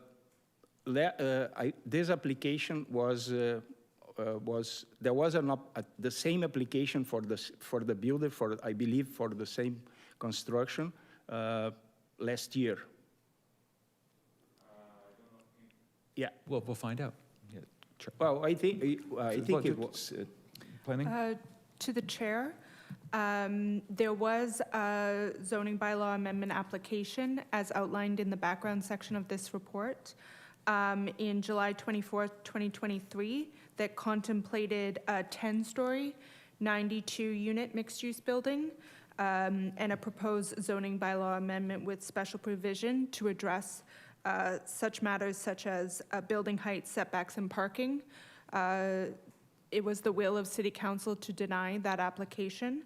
The development concept has since been revised to reduced in height to meet height requirements for the M1 zone, as well as reduce the residential unit count from 92 units to 60 units.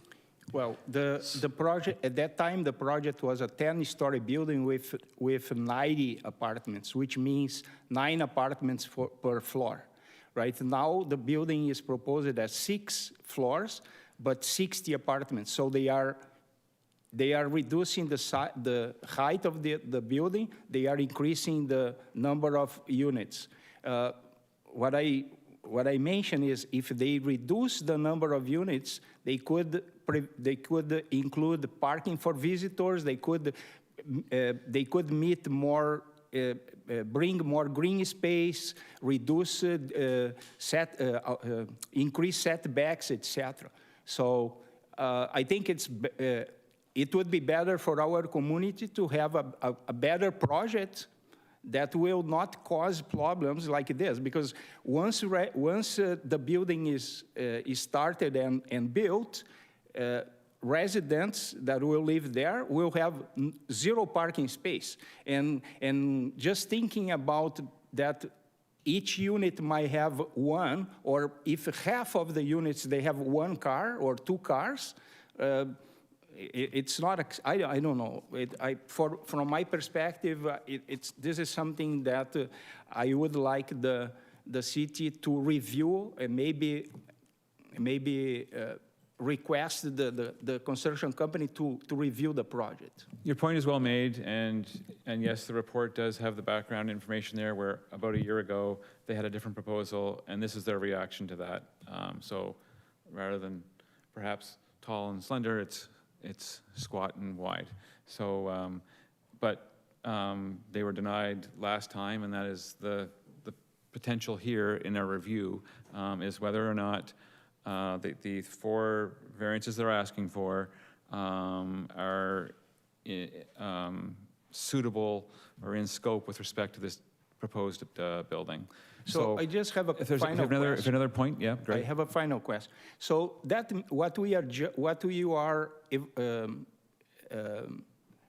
accepting or not here is the variances that they are proposing without considering, for example, the parking space for visitors.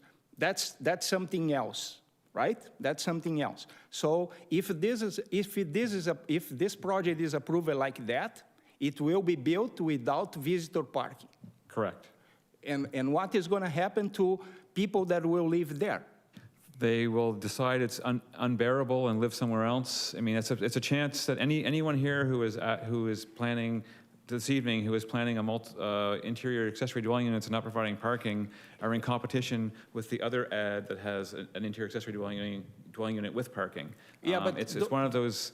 It's one of those things. There are lots of different people and lots of different circumstances. But don't you think that the city and the councilors, they are somehow responsible for what they are going to cause to all these people? Because this is going to be a stress, okay? It's going to be a stress. So this is very easy to be prevented. And this is why I don't understand how come this, there was not even a comment from the traffic or transit department to say, look, I couldn't see any visitor parking. This is going to be a very big issue. Yep, no, your point has been made a couple times, and we appreciate that you're concerned about visitor parking not being provided, as well as the other items that you mentioned. So that we appreciate your contribution. Just sit tight just in case someone has any question for you. Tom? Through you to the chair, to the applicant, I have a question, and then I just wanted to point out as well, it's not always obvious, but just to limit some of your concerns about the parking, there's a lot of information on the drawing, so it's hard to notice. I think it's 17 spaces are dedicated for the commercial and office space, but is there, to the applicant, is there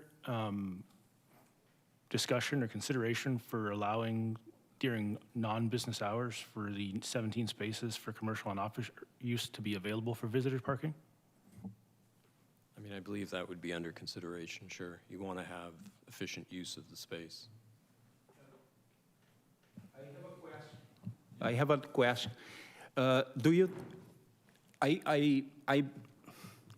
Well, it seems that somehow, excuse me if I am wrong, but I believe that this project is already approved by the city. Okay? No, because that's incorrect. Like I said, I might be wrong, but based on the emails that I exchange, this is my feeling. Okay, and there is another detail.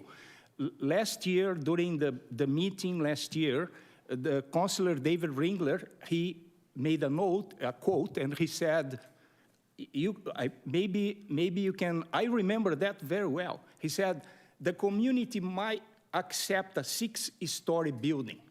That was his comment. We can look at the transcripts, and okay, so I believe that at that time, everything was already set for this. Allow me to interrupt, please. So in the sense that city staff have recommended approval of the application, city staff you could say city staff have approved it. We are the approval authority. I know. Working on behalf of City Council, but not City Council directly. We are quasi-judicial committee of council. And we do not speak in advance of this meeting about any project. There's no collusion. There's no prior conversation. So we are here right now for the first time together, hearing live this application with the opportunity for public participation, which is happening right now. So that's the process. And the process is we're looking at 4 minor variances, only 4 minor variances. Any other practical, common sense thing that can be brought forward might be just that, practical and common sense, but it is not what we're evaluating this application against. Yes, but if it was not included, but it was not also considered or evaluated by the technical staff from the city, because this is a mistake. A huge mistake. right? We trust that there's a process in place, that this application and all the supporting documentation goes through all the departments, and they provide all their comments and the reports that we receive. That's how it works. At this point, is there another comment you wish to make about your concerns specifically? I would like to make a comment about his comment. Yeah, I'm not, so David Ringler is a member of this committee, not a counselor, which you referred to this person as. He asked about the construction, if it would be possible to add the parking space for offices for visitor parking at night, okay? Which is a good idea. However, I think considering that there will be 60 units over there, we have to consider that visitors can only come after hours, because after hours is when the office supposedly is closed. So, well, we are not going anywhere. That's not part of our conversation anyway. Yes, There was an opportunity from Tom. Tom wanted to bring it up. Yeah. It was as a possibility, and that was just there are possibilities out there. But at this point, you've probably made all the points you want to make. You might not be getting a sense that you're being heard, but you are being heard. No, so we do appreciate heard. that. But we do want to work with the information we have. So if there's any other final point that you haven't already made, great, thank you. Thank you for your contribution. Tom, do you have a question or comment? Yeah, I think I wanted to clarify, because I'm not sure, since this process could be hard to understand to anybody that's not familiar with it. I just wanted to clarify that, the property that's being proposed meets the bylaw, and that's outside the scope of this committee, So the venue for that would be city council and talk about the bylaw and the parking requirements per unit. But I also, on that note, I did have a question to staff. On the drawing, it shows 60 units and then 1 space per unit, and then it says 56 spaces are provided. I was just wondering where that came from. Through the chair to the committee member, since this is a mixed-use building, 1 space per apartment dwelling unit is provided. However, no parking is required for the first 4 apartment dwelling units. So while there's 60 units, you would actually subtract 4, resulting in 56 required parking spaces. Okay. Please get comfortable back in the gallery. Thank you. Jamal? Through you, Mr. Chair, I just want to add to that is if there are any issues with regards to parking issues in neighborhood areas, that will be discussed with the city, and the community can reach out to the to traffic staff to address those issues if that should be the concern when the building is being built. Thank you. We are a car culture, no doubt. Any other questions or comments from the committee members? Any further comments having listened to nope, okay, great. At this point, I'm looking for someone to put a motion on the table. Thank you, David.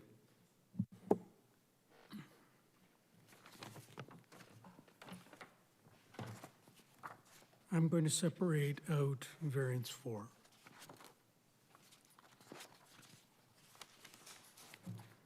Following consideration of all written and oral presentations, I move that variances 1 through 3 of application A4424 as presented in the notice of hearing be approved, as the variances are minor in nature, appropriate, desirable for the use of the land, and are in keeping with the general intent of the official plan and zoning bylaw. Okay, just for clarification, these are specifically, this motion is in support of variances 1, 2, and 3. All those in favor? Are we discussing? Is there opportunity for discussion as to the thinking as to why? There is an opportunity for discussion. What's that? Sure. Thank you.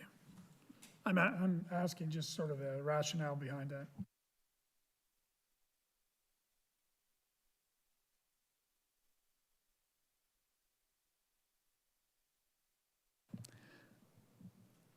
So in cases where we have multiple items, variances to decide, if the person, and it's their prerogative reading in the motion, feels that there's potentially contentious one or two variances, to separate it out would be an attempt to clarify those which seem to that person to be easier and save the difficult one for a second vote. Thanks. So all those in favor of the motion that was just read in for 1, 2, and 3, okay, that motion's been approved unanimously. Thank you. Next. Following consideration of all written oral presentations, I move that variance 4 of application A4424 as presented in the notice of hearing be denied, as the variances are not minor in nature nor appropriate or desirable for the use of the land, nor in keeping with the general intent of the official plan and zoning bylaw. Is there any further discussion regarding that? Is there an opportunity to ask staff a question before we vote on that? I do believe so.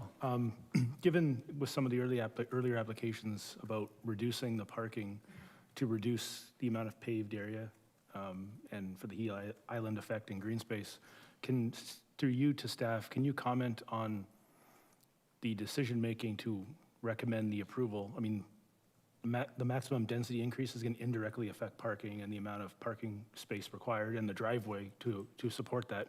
Looking at the site plan, because it's a through lot, there's a fairly large portion of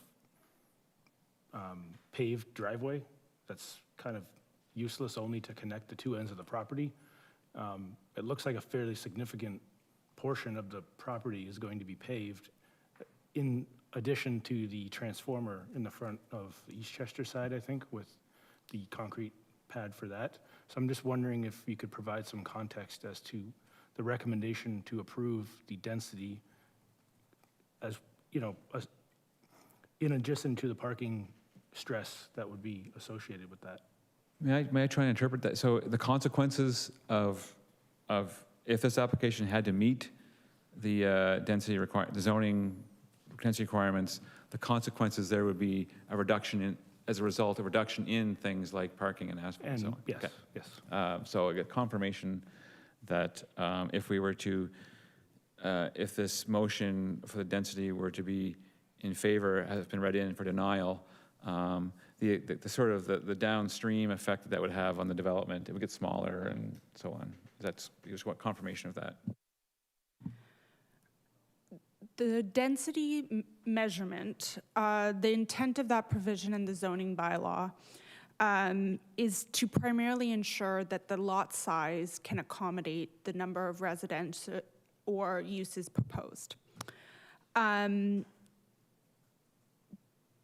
The same building envelope in terms of height, it achieves minimum setback requirements. It can be built. A bit with larger units and less units. Paving and green space is controlled through other provisions of the zoning bylaw. So there is no guarantee that denying this application would achieve that built form, which you're suggesting. That's not controlled through the intent of the density provision. What the zoning bylaw is trying to achieve through a density provision is so that that parcel can support the use. And based on the planning justification provided in the report, the parking, wastewater, and location supports the density and the use. And in the previous motion just granted them their reduced landscape buffer as well. So they're already in a position to keep their driveway. And the bylaw doesn't discuss use of alternate materials to reduce like emissivity and heat island effect and all that? The official plan does have many policies in terms recommending and encouraging the reduction of paving. However, the OP policies are implemented through the zoning bylaw. When we look to vary the zoning bylaw, we look to the OP for intent. But in this case, that's not being controlled through the density variance. So just to recap, we have a motion before us. We had a little question and answer opportunity. At this point, I'd like to call for a vote on the proposed motion to deny variance number 4 relating to the increased density. All those in favor of the motion to deny? So to the applicant, variances 1, 2, and 3 were approved unanimously, and variance 4 was denied unanimously. Do we need to read that in positive form, or because it was unanimous? No, do I have to reintroduce that motion in the affirmative? No, because everyone carried it out. Yeah, we're good. We're going to take a 5-minute biology break.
Everybody want to get comfortable again?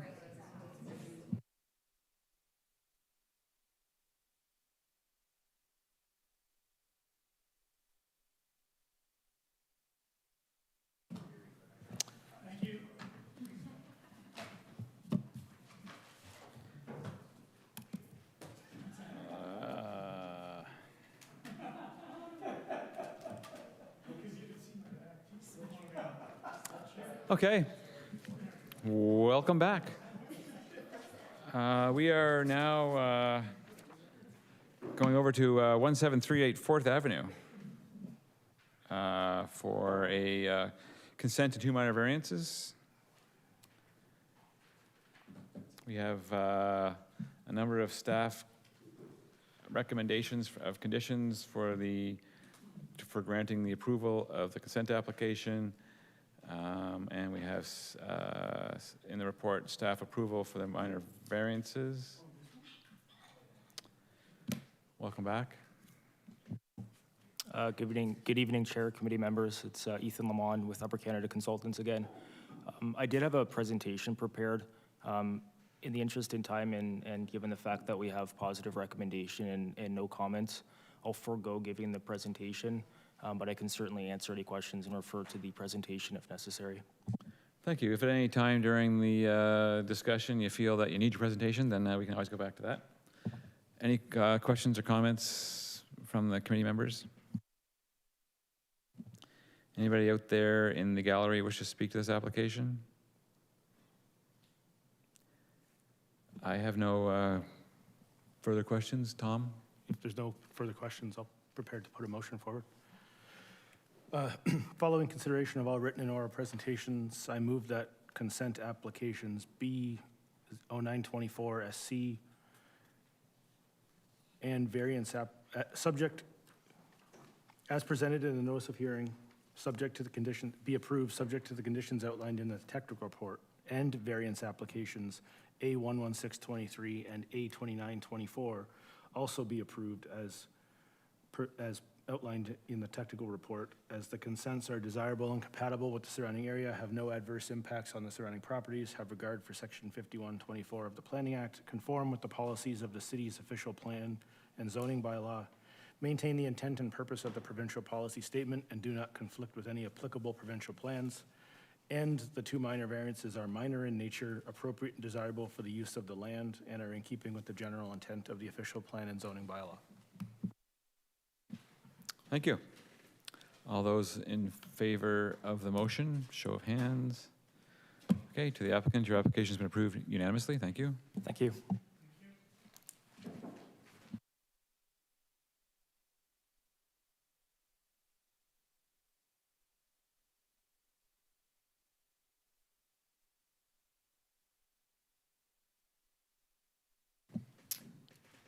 Four 455 Welland Avenue. Come on down. This is a number of minor variances, 3 minor variances to facilitate the construction of a mixed-use development consisting of 187 stacked townhouses, apartments, units within 8 buildings, and 2 mixed-unit buildings with a total of 36 apartment units and 12 commercial units.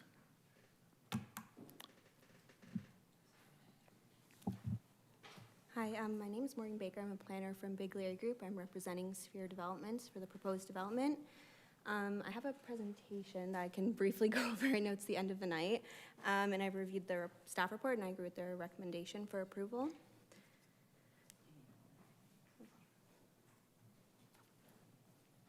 So if you could just sit a little closer to your microphone or pull it towards you, and if you want to go through your presentation. So just briefly, I'll go over the subject site. It's located near the intersection of Welland Avenue and Grantham Avenue and has frontage on both streets. The surrounding land uses are mixed-use areas as well as low-density residential to the north along Myrtle Avenue. Welland Avenue is the main access point and Grantham Avenue will be the secondary access. It's going to be a 2-way for vehicle movements and used for parking. It's too narrow to accommodate any residential units. The site plan proposes mixed-use buildings along Welland Avenue with commercial units fronting onto Welland Avenue and residential units behind and above. We're proposing a total of 223 residential and 12 commercial units.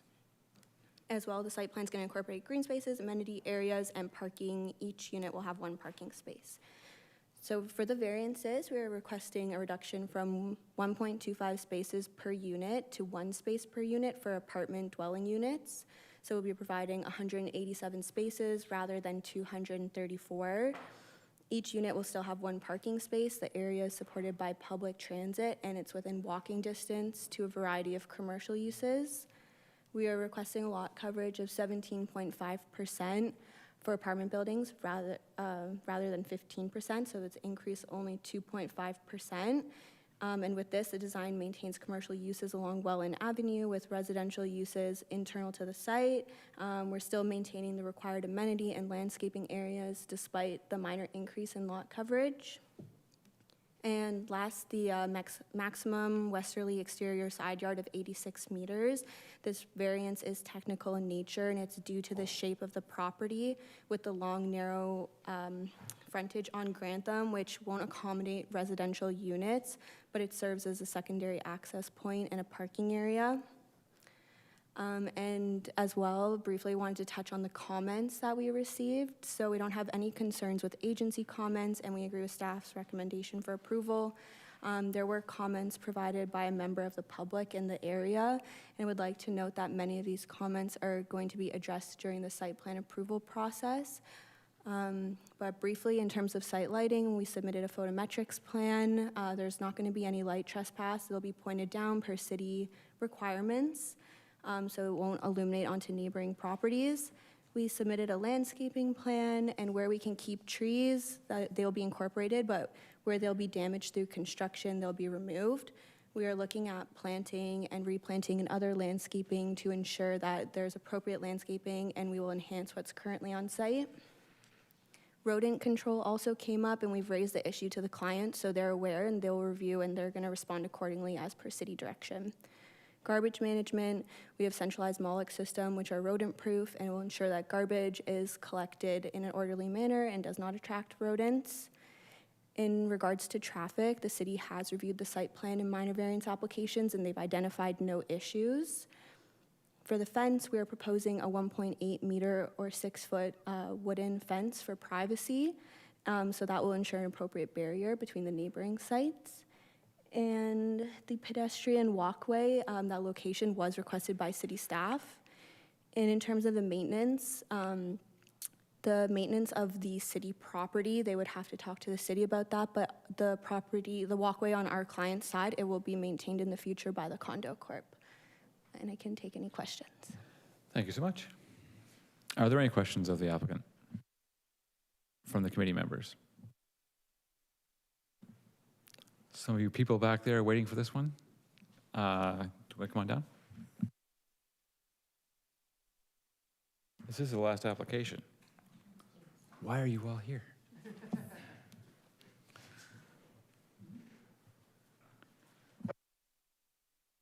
Well, you're a seasoned professional by now, so you know what you're doing. Hit the button with a little talky person and state your name and address and share with us your concerns. Hi. So, first time, Deanna Augustin. I live at 4 Myrtle, which is at the back, like the top. Actually, what you're proposing goes halfway through the backyard of number 6, next door to me, so it doesn't actually come right to my yard, but it's pretty close. I'm more worried, first of all, I think it's a lot of housing right in one spot. When I purchased my home, I backed the curling club, so I have no back neighbor really most of the year.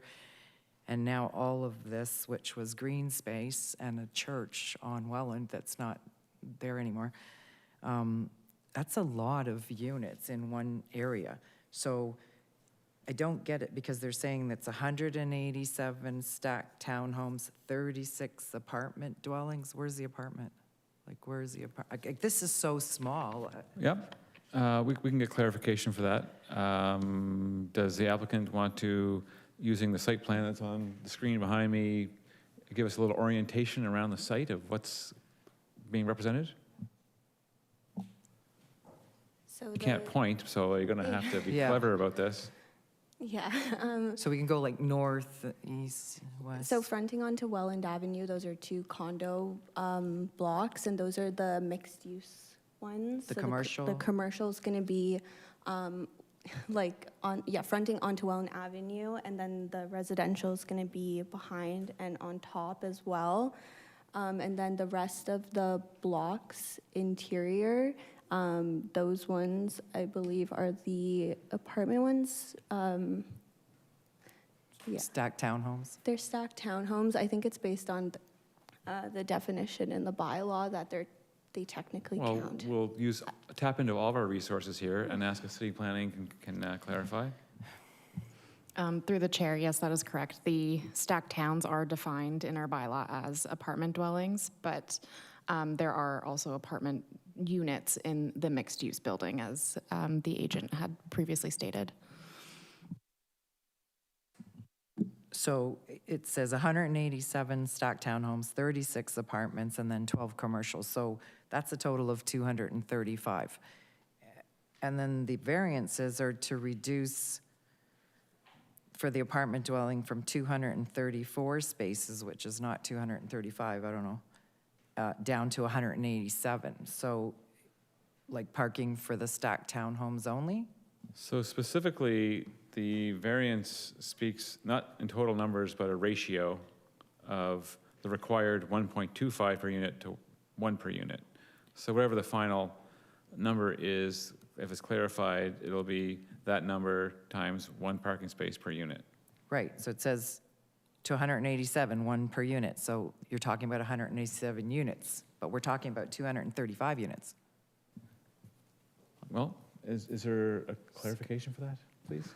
Through the chair, so there are 187 apartment units or stacked town home units, and then there's 36 apartment units within the mixed-use building, so that's 223 total residential units on site. But we are just specifically speaking to the stacked town home units and their parking ratio. The proposed development does meet the required parking for the other uses on site. So the variance is just for the stacked town home part. Okay, the question I have is the height of these stacked townhomes at the back, like, because I'm on Myrtle Street, so at the back, I noticed that back row is all parking. But how, like, am I gonna get overshadowed? Like, I don't want people looking over into my yard. They're not here for a height variance, so they're meeting or under the height, maximum height. With respect to the privacy that you've been able to enjoy with the previous use. Tough. Well, there's got to be a better way of saying it, but that was something that the church use allowed you to provide, but that's no more. And so the height, so overlook, so by the rear yard and side yard setbacks are supposed to keep buildings back a certain distance, and the height, keep them a certain height to protect that. But it's, there will be most likely overlook. But these variances have been met with respect to where the buildings are located in this project, except for this weird front yard setback off Grantham because of this protrusion of land, of property that goes out to Grantham. Yeah, it goes around the curling club parking. So being that the parking lot is at the back or the parking spaces are at the back, that's basically what's going to be close to my back fence, like people coming and going at all hours. I just want to make the builders aware of the fact that we have water pooling issues back there, like. So through me, sorry, there will be a in every case a pre-development, post-development stormwater management plan addressed. I'm looking at all this asphalt and hard surface. There will most likely be catch basins and stormwater management here. This development won't be permitted to cause any hardship in any direct adjacent properties, such as almost yours. Almost mine. Okay, I was just a bit confused, and thank you. We're here to try and Thank you. provide clarity. Yeah, I mean, development goes on, and that's life. Yep, no, appreciate it, thank you. Thank you. Anyone else back there wish to speak to this application? Okay, we got groupies back there. Any questions, clarifications, comments from the committee members? Jamal? Through the chair, through the speaker, I believe if you're concerned about privacy, as you can see in the site plan, there's some trees that would cover that as well, and that would protect your privacy as well. Just at the back fence, yes. So that back strip will be considered a landscape buffer against residential. So I'll have the planning elaborate on that, please. Through the chair, yes, it would be a required landscape buffer. They do meet their landscape buffer requirements along that lot line. And then through the site plan, we would assure that it's adequately landscaped. And that would be the density of vegetation and that sort of thing. So Can I there is some concern about that. I There's just some want to make consideration. one more comment then, because right now, I'm the one that it's almost touching. I'm now having my fence pushed over by a tree that's on the curling club property, so if they're Well, going to you- plant trees against the fence, hopefully they're not trees that are going to grow we've- to the point of pushing. That will have been, there'll have to be a professional landscape architect providing that kind of guidance for this project, so. Okay. It'll be you. different, but you'll learn to like it. Yeah, no, I just don't want, I'm Yeah, redoing no, my fence. I yeah, don't want to understood. have it pushed over by another tree. And that of course, would be a conversation between you and your immediate neighbor. Thank you. Thank you. Looks like is there a motion proposed or on the table here? All right, hit your mic button and speak. Haiku. Following consideration of all written and oral presentations, I move that variance application A4124, as presented in the notice of hearing and as outlined in the technical report, be approved as the variances are minor in nature, appropriate and desirable for the use of the land, and are in keeping with the general intent and purpose of the official plan and zoning bylaw. Thank you. All You're those in welcome. favor of the motion in support of these minor variances, show of hands. The applicant, your application's been approved unanimously. Thank you. Thank you to the citizens for their participation. At this point, we're at the new business item of our agenda, which we rarely take advantage of. Is there any new business? No new business. Anybody preparing for any exams that we should know about? So, How's the studying coming along, well, fellas? they haven't started yet, Oh, but, eh? No. no, Not the yet. meeting's over No, the when new I bit- say it. So Tom and Jamal have signed up, have been registered for the primer and planning, and I believe you'll start getting your first, like you can start doing your what do you call those? Yes. August 26th. Around there, I think that's when they send it. We can make you hard copies. Once you get everything in, just send it to us, and then, right, we'll rely on Rosa. She just finished it in the spring, and, yeah.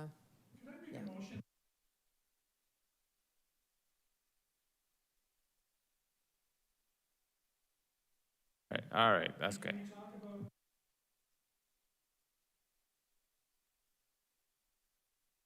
All right, so really there is no new business. I apologize for trying to make new business. The next hearing date is August 21st, which is like 5 days before you get your package.